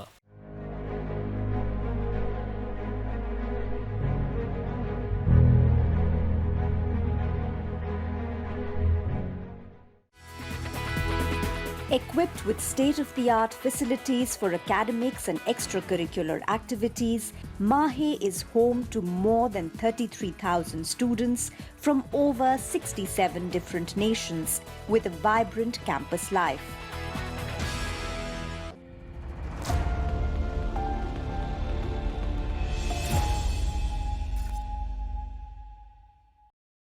ನೂರು ವರ್ಷಗಳು 100 ದಿನಗಳು ಮೇಕಿಂಗ್ ಶುಲ್ಕದಲ್ಲಿ 100% ರಿಯಾಯಿತಿ. Bhima legacy fest 100 days offer. ಚಿನ್ನ, ಬೆಳ್ಳಿ ಮತ್ತು ವಜ್ರದ ಮೇಲಿನ ಮೇಕಿಂಗ್ ಶುಲ್ಕದಲ್ಲಿ 100% ವರೆಗೆ ರಿಯಾಯಿತಿ ಪಡೆಯಿರಿ. ಮತ್ತು ಪ್ರತಿ 1 ಲಕ್ಷ ರೂಪಾಯಿ ಮೌಲ್ಯದ ವಜ್ರದ ಮೇಲೆ 24 ಕ್ಯಾರೆಟ್ ಚಿನ್ನದ ಬಾರ್ ಉಚಿತವಾಗಿ ಪಡೆಯಿರಿ. ಎಲ್ಲಾ ಭೀಮಾ ಮಳಿಗೆಗಳಲ್ಲಿ ಲಭ್ಯ. ಷರತ್ತುಗಳು ಅನ್ವಯ. ಕರಾವಳಿಯಾದ್ಯಂತ ಜನತೆಗೆ ನಿರಂತರ ಗುಣಮಟ್ಟದ ಸೇವೆ ನೀಡುತ್ತಿರುವ ಹೆಸರಾಂತ ಸಂಸ್ಥೆ Girija health care and surgicals. ನಮ್ಮಲ್ಲಿ 5 function ICU cot with electric control device, power operated automatic wheel chairs, orthotic products, walking aids, oxygen concentrator, commode foldable chairs, folding walkers, hospital backrest cot with mattresses, recline folding wheelchairs with side cushion and headrest, adult diapers ಮತ್ತು ಎಲ್ಲಾ ತರಹದ ಔಷಧಿಗಳು ರಿಯಾಯಿತಿ ದರದಲ್ಲಿ ಲಭ್ಯವಿದೆ. ಹೆಚ್ಚಿನ ಮಾಹಿತಿಗಾಗಿ ಸಂಪರ್ಕಿಸಿ Girija health care and surgicals. Having been conferred the status of an institution of eminence, MAHE has its eyes firmly set on the road ahead. MAHE constantly strives at creating opportunities of a lifetime for its students, thereby helping pave a clear path towards fulfilling their dreams.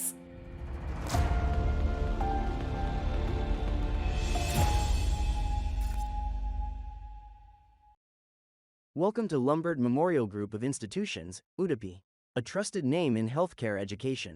Our colleges, Lombard Memorial College of Paramedical and Allied Health Sciences, offering BSc Medical Laboratory Technology, Diploma Medical Laboratory Technology, Diploma Operation Theater and Anesthesia Technology, Diploma Medical Imaging Technology. For admission details, contact 8867782987, 9902243642. Your future in healthcare starts here.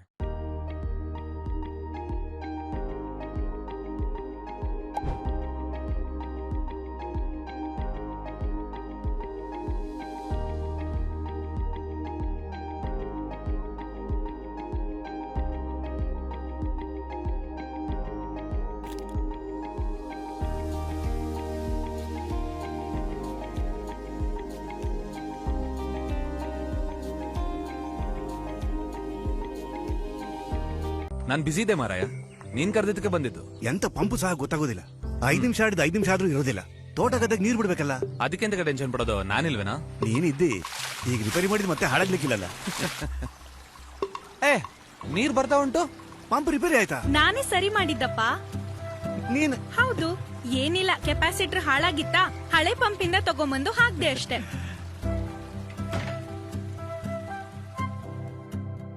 Innovation can come from anywhere and anyone.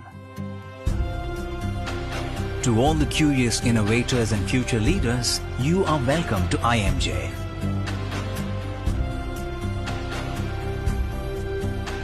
Your journey begins here. Your success continues everywhere.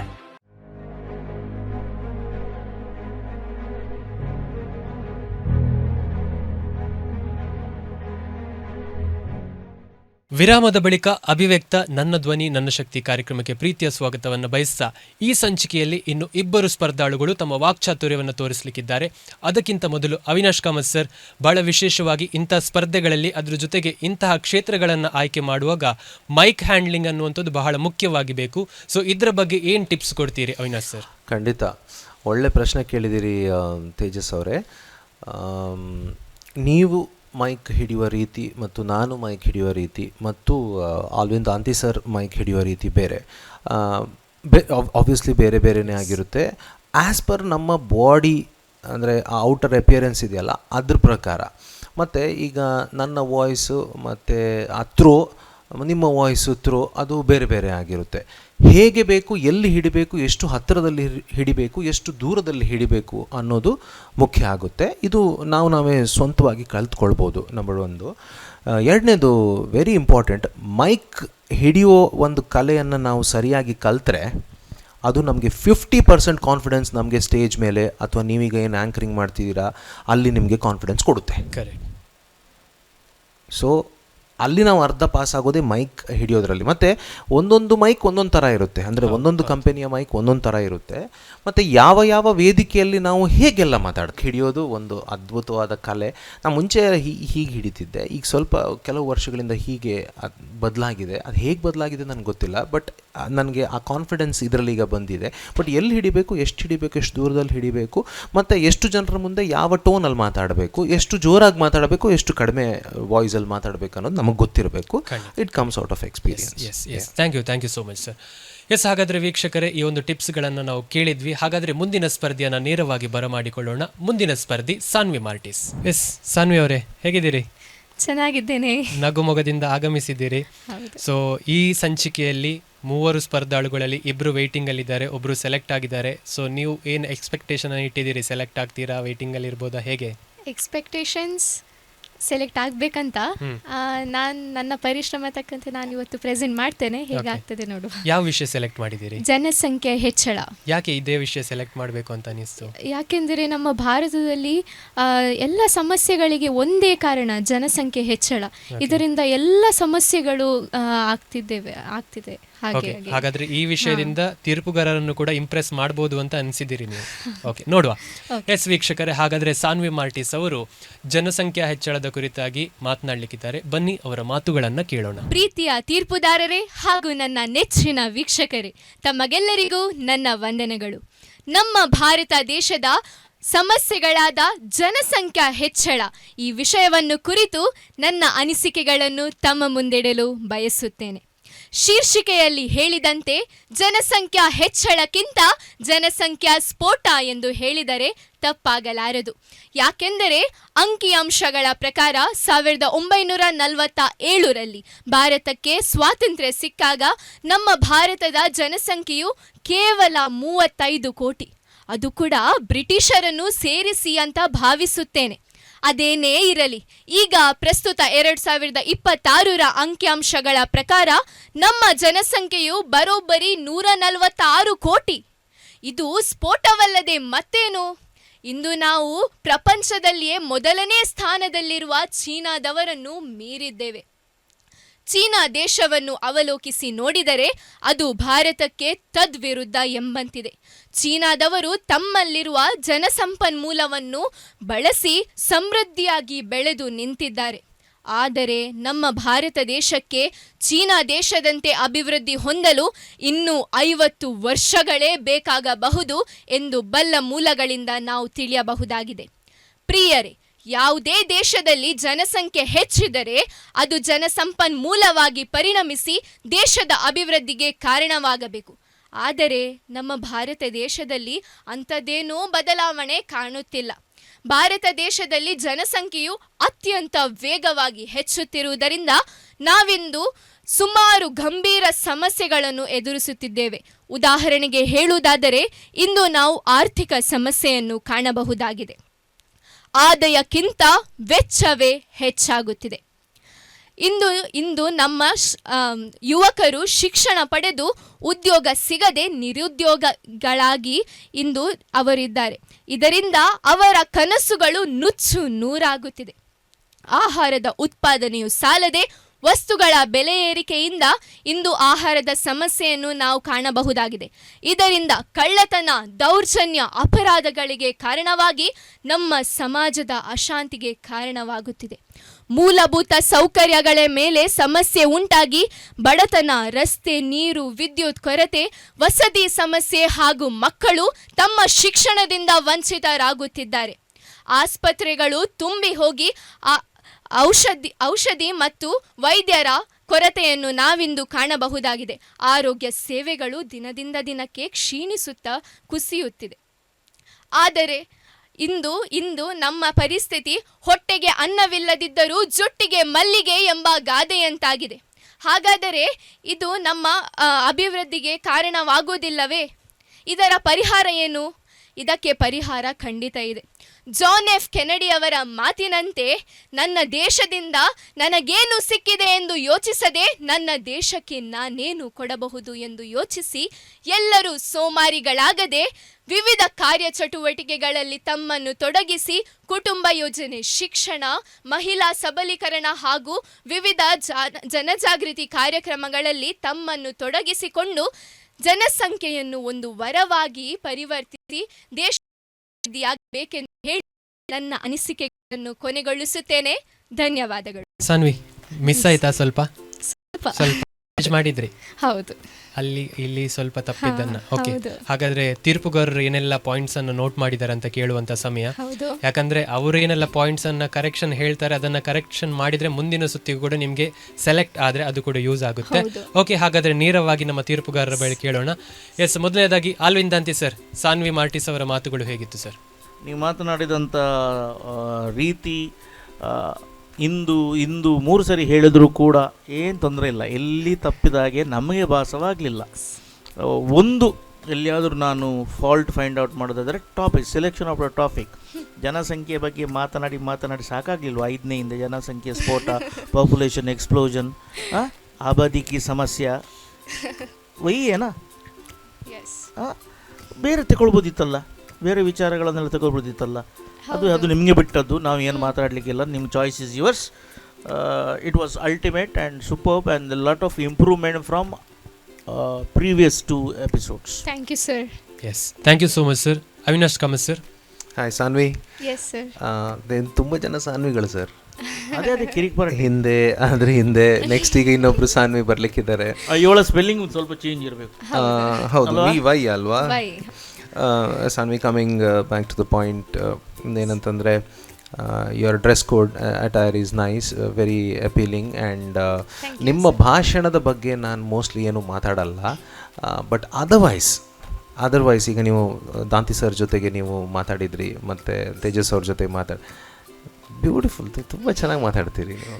Thank you. ಅಷ್ಟೇ ಸಾಕು. ನಿಮ್ಮ ಆ smile ಮತ್ತು ಆ ವಿನಯತೆ, ಆ ವಿಧೇಯತೆ ಎಲ್ಲನೂ ಕೂಡ ನಿಮ್ಮ ಮಾತು ಮತ್ತು ನಿಮ್ಮ ನಗು ಕಣ್ಣುಗಳಲ್ಲಿ ಕಾಣ್ತಾ ಇದೆ.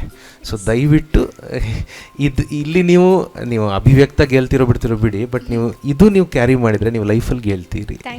ಅದು ಆಲ್ರೆಡಿ ನಿಮ್ಮಲ್ಲಿದೆ. ಇದು ಇಂಥ ಕಾಂಪಿಟೇಷನ್ಸ್ಗಳು ಬರ್ತವೆ, ನೀವು ಬರ್ತೀರಿ, you come and go. That's over all you have a great speaking skill. Please speak well and please continue. All the best. All the best. Thank you. Yes, thank you so much sir. ಏನು ಅನಿಸ್ತಾ ಇದೆ ಸಾನ್ವಿ, ಈಗ select ಆಗ್ತೀರಿ ಅಂತ ಅನಿಸ್ತಿದ್ಯಾ? ಹೇಗೆ comments ಕೇಳಿದ ನಂತರ? ಸ್ವಲ್ಪ ಧೈರ್ಯ ಉಂಟು. ಸ್ವಲ್ಪ ಧೈರ್ಯ ಇಲ್ಲ? ಎಷ್ಟು ಧೈರ್ಯ ಇದೆ, ಎಷ್ಟು ಧೈರ್ಯ ಇಲ್ಲ? ಧೈರ್ಯ ಉಂಟು. ಅದೇ 50-50. ಹೌದು, 50-50 ಇದೆ. ಸೆಲೆಕ್ಟ್ ಆಗ್ಬೋದು ಅಂತ. ಓಕೆ, ಯಾರ ಹತ್ರ ಕೇಳುವ? ಯಾರು ಆಗ್ತದೆ. ಹೌದು. ಓಕೆ, ಅವಿನಾಶ್ ಕಾಮತ್ ಸರ್, ಹೇಗೆ ಸಾನ್ವಿ ಅವರು ಮುಂದಿನ ಸುತ್ತಿಗೆ ಸೆಲೆಕ್ಟ್ ಆಗಿದ್ದಾರಾ ಅಥವಾ ವೇಟಿಂಗ್ ಲಿಸ್ಟ್ನಲ್ಲಿದ್ದಾರಾ? ಹೇಗೆ? ಅವರು ನಮಗೆ ಪಾರ್ಟಿ ಕೊಟ್ಟರೆ ನಾವು ಅವ್ರ ಪರವಾಗಿ ಹಾಗಾದರೆ ಸೆಲೆಕ್ಟ್ ಅವರು. Thank you so much.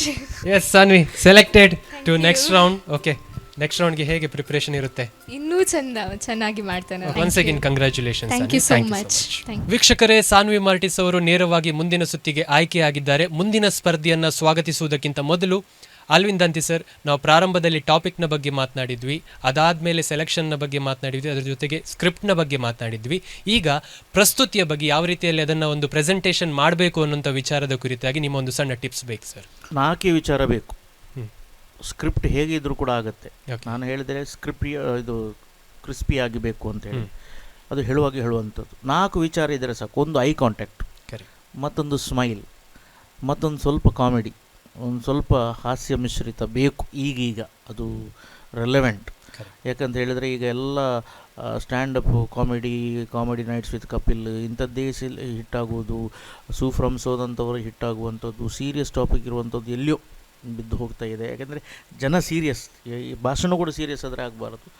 ಮತ್ತು ಕಂಟಿನ್ಯೂಟಿ, ಒಂದು ಇದರಿಂದ ಇನ್ನೊಂದಕ್ಕೆ ಕಂಟಿನ್ಯೂಟಿ ಇರಬೇಕು. ಅದು ಇದ್ದರೆ, ಈ 4 ಅಂಶ ತರದಲ್ಲಿ ಇದ್ದರೆ ನೀವು ಏನು ಬೇಕಾದರೆ ಮಾತನಾಡಿ, ಜಡ್ಜಸನ್ನು ಫೂಲ್ ಮಾಡಿ ಪ್ರೈಸ್ ಗೆಲ್ಲುವುದು ಗ್ಯಾರಂಟಿ. ನಿಮಗೆ ಲೈಕ್, ಶೇರ್ ಮಾಡಿ, ಸಬ್ಸ್ಕ್ರೈಬ್ ಮಾಡಿ, ಗಂಟೆ ಬಡೀರಿ, ಏನು ಬೇಕಾಗಿಲ್ಲ, ಆಟೋಮೆಟಿಕ್ ಆಗುತ್ತೆ. ಈಗ ಎಲ್ಲ ಬೇಡುವುದಲ್ಲ, ಪ್ಲೀಸ್ ಶೇರ್ ಮಾಡಿ, ಲೈಕ್ ಮಾಡಿ, ಸಬ್ಸ್ಕ್ರೈಬ್ ಮಾಡಿ, ಗಂಟೆ ಬಡಿಯಿರಿ. ಏನು ಮಾಡಬೇಕಾಗಿಲ್ಲ. ಸೊ ಎಲ್ಲ ಸೇಮ್ ಇದ್ರೆ ಹೇಳ್ತಾರೆ, ಇವನದು ಇದ್ದದ್ದೇ ಮಾರೆ ಎಲ್ಲದರಲ್ಲೂ ಕೂಡ. ಅದೀಗ ನಾನು ನೋಡಿ ಬೆಲ್ ಐಕಾನ್ ಒತ್ತಿ ಅಂತ ಹೇಳಿಲ್ಲ, ಗಂಟೆ ಬಡಿಯಿರಿ. ನೀವು 4 ಮಂದಿ ನಗಾಡಿದ್ರು ಅಲ್ಲಿ, ಕ್ಯಾಮರಾದ ಹಿಂದೆ ಜನ ಕೂಡ ನಗಾಡಿದ್ರು. This is the way of making lighter way. Okay sir, thank you so much. Yes ವೀಕ್ಷಕರೇ, ಹಾಗಾದರೆ ಇಂದಿನ ಸಂಚಿಕೆಯ ಕೊನೆಯ ಸ್ಪರ್ಧಿಯನ್ನು ಇದೀಗ ಸ್ಪರ್ಧಾ ಕಣಕ್ಕೆ ಕರೆಯುವಂಥ ಸಮಯ. ಮುಂದಿನ ಸ್ಪರ್ಧಿ, ಈ ಸಂಚಿಕೆಯ ಕೊನೆಯ ಸ್ಪರ್ಧಿ ಮನಸ್ವಿ ಕುಲಾಲ್. ಮನಸ್ವಿ ಅವರೇ, ಈ ಸಂಚಿಕೆಯ ಕೊನೆಯ ಸ್ಪರ್ಧಿ ನೀವು. ಸೊ 2 ಸ್ಪರ್ಧಾಳುಗಳು ಸೆಲೆಕ್ಟ್ ಆಗಿದ್ದಾರೆ, 2 ವೇಟಿಂಗ್ ಲಿಸ್ಟ್ನಲ್ಲಿದ್ದಾರೆ. ಏನು ಅನ್ನಿಸ್ತಾ ಇದೆ ನಿಮಗೆ?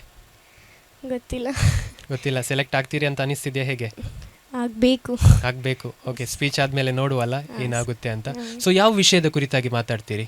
ಅಧಿಕಾರ ಹಾಗೂ ಕಾನೂನಿನ ದುರ್ಬಳಕೆಯ ಬಗ್ಗೆ. ಆಗ್ತಾ ಇದೆಯಾ? ಆಗ್ತಾ ಇದೆ, ತುಂಬಾ ಆಗ್ತಾ ಇದೆ. ಓಕೆ, ಹಾಗಾದರೆ ವೀಕ್ಷಕರೇ, ಮನಸ್ವಿ ಕುಲಾಲ್ ರವರು ಕಾನೂನು ಮತ್ತು ಅಧಿಕಾರದ ದುರ್ಬಳಕೆಯ ಕುರಿತಾಗಿ ಮಾತನಾಡಲಿಕ್ಕಿದ್ದಾರೆ. ಬನ್ನಿ ಅವರ ಮಾತುಗಳನ್ನು ಕೇಳೋಣ. ಎಲ್ಲರಿಗೂ ನಮಸ್ಕಾರ. ನನ್ನ ಹೆಸರು ಮನಸ್ವಿ ಕುಲಾಲ್. ನಾನು ಶ್ರೀಮದ್ ಭುವನೇಂದ್ರ ಪ್ರೌಢಶಾಲೆ ಕಾರ್ಕಳ ಇಲ್ಲಿಯ 9ನೇ ತರಗತಿಯ ವಿದ್ಯಾರ್ಥಿನಿ.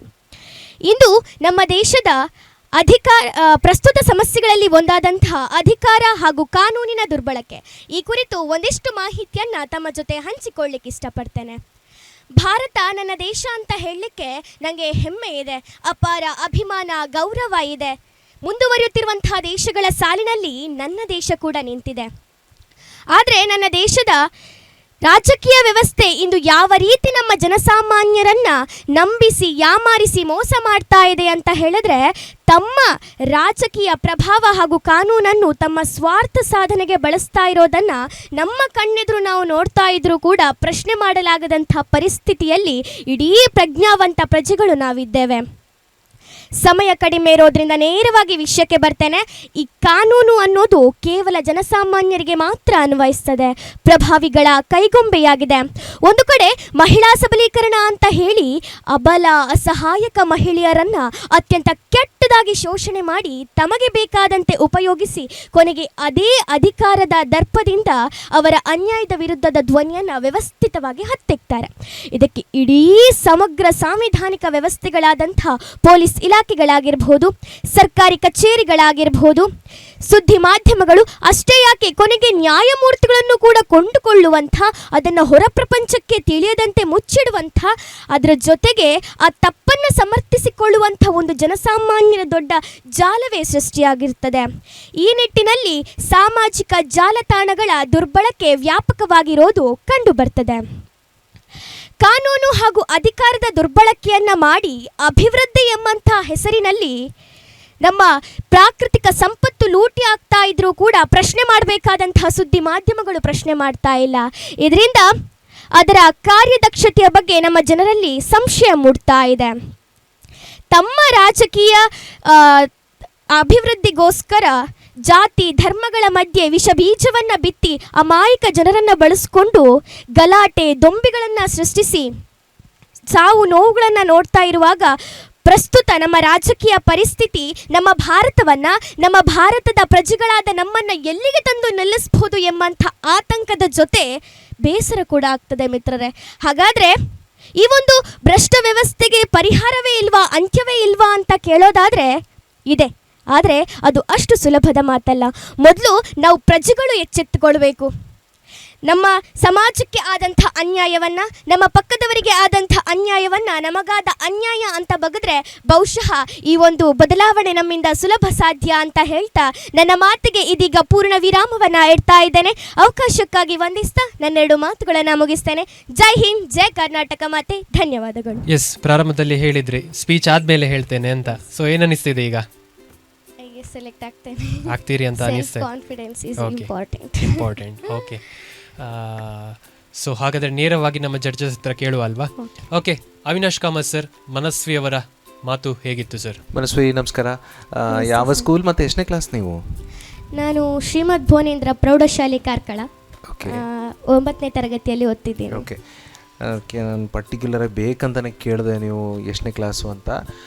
ನಿಮ್ಮ ಮಾತು ಸ್ಟಾರ್ಟ್ ಆಗಿ ಎಂಡ್ ಆಗೋ ತನಕ ನಿಜಕ್ಕೂ ನೀವು 9-10 ಇರ್ಬೋದಾ ಅಂತ ನಂಗೆ ಅನಿಸ್ತಿತ್ತು. ಆ ಥರದ ಒಂದು ಮೆಚುರಿಟಿ ನಿಮ್ಮ ಮುಖದಲ್ಲಿ ಮತ್ತು ನಿಮ್ಮ ಮಾತಲ್ಲಿ ಕಾಣಿಸ್ತಿತ್ತು. Definitely is no doubt about it. ನೀವು ಹಾಕಿರೋ ಕಾಸ್ಟ್ಯೂಮ್ ಆಗಿರ್ಬೋದು, ನಿಮ್ಮ ಪ್ರೆಸೆನ್ಸ್ ಆಗಿರ್ಬೋದು, ಇದೆಲ್ಲನೂ ಇಟ್ಸ್ ವೆರಿ ಅಪೀಲಿಂಗ್. ಇದು ಫಸ್ಟ್ ಪಾಯಿಂಟ್. ಮತ್ತು ನಿಮಗೆ ಮಾತಿನ ಕಲೆ ಹೇಗೆ, ಇದು ಎಲ್ಲಿಂದ ಒಲ್ದಿದ್ದು, ಯಾವಾಗ ಒಲ್ದಿದ್ದು, ಮಾತಾಡ್ಬೋದು ನಾನು ಚೆನ್ನಾಗಿ ಅಂತ ನಿಮ್ಗೆ ಅನಿಸಿರೋದು ಯಾವಾಗ? ನಿಮಗೆ ಅನಿಸ್ತು ಅಥವಾ ಇನ್ಯಾರೋ ಹೇಳಿದ್ರು, ಹೇಗೆ? ಫಸ್ಟಿಗೆ 1ನೇ ಕ್ಲಾಸಲ್ಲಿರುವಾಗ ಸ್ವಾತಂತ್ರ್ಯ ದಿನಾಚರಣೆ ಮಾಡಿದ ಭಾಷಣ. ಓಕೆ. ಮತ್ತು 3rd ಸ್ಟ್ಯಾಂಡರ್ಡಲ್ಲಿರುವಾಗ ಅದು ಸ್ವಲ್ಪ ವೈರಲ್ ಆಯಿತು. ಮತ್ತು ನನ್ನದು ಲಾಕ್ಡೌನಲ್ಲಿ ಕೆಲವೊಂದು ಬಂದಂತಹ ಸ್ಪರ್ಧೆ ಕಾಂಪಿಟೇಷನ್ಸ್ಗಳೆಲ್ಲ ಬರ್ತದಲ್ಲ, ಅದರಲ್ಲಿ ಪಾರ್ಟಿಸಿಪೇಟ್ ಮಾಡಿದೆ. ಅಲ್ಲಿಂದ ನನ್ನ ಜರ್ನಿ ಸ್ಟಾರ್ಟ್ ಆಯಿತು. ಅಪ್ಪ ಸ್ವಲ್ಪ, ಅಮ್ಮ, ಟೀಚರ್ಸ್, ಇಬ್ರು ಟೀಚರ್ಸಾ? ಇವರು social media viral star sir. ಹೌದಾ? Okay okay okay. ಹೌದಾ? ಅಲ್ಲ, ಬಟ್ ನೀವು 9th ಸ್ಟ್ಯಾಂಡರ್ಡ್ ಅಂತ ನಂಗೆ ಇನ್ನೂ ಅದು ಕನ್ವಿನ್ಸ್ ಆಗ್ತಿಲ್ಲ. ಅದು ನಿಜ ನಿಜ ಇರಲಿ.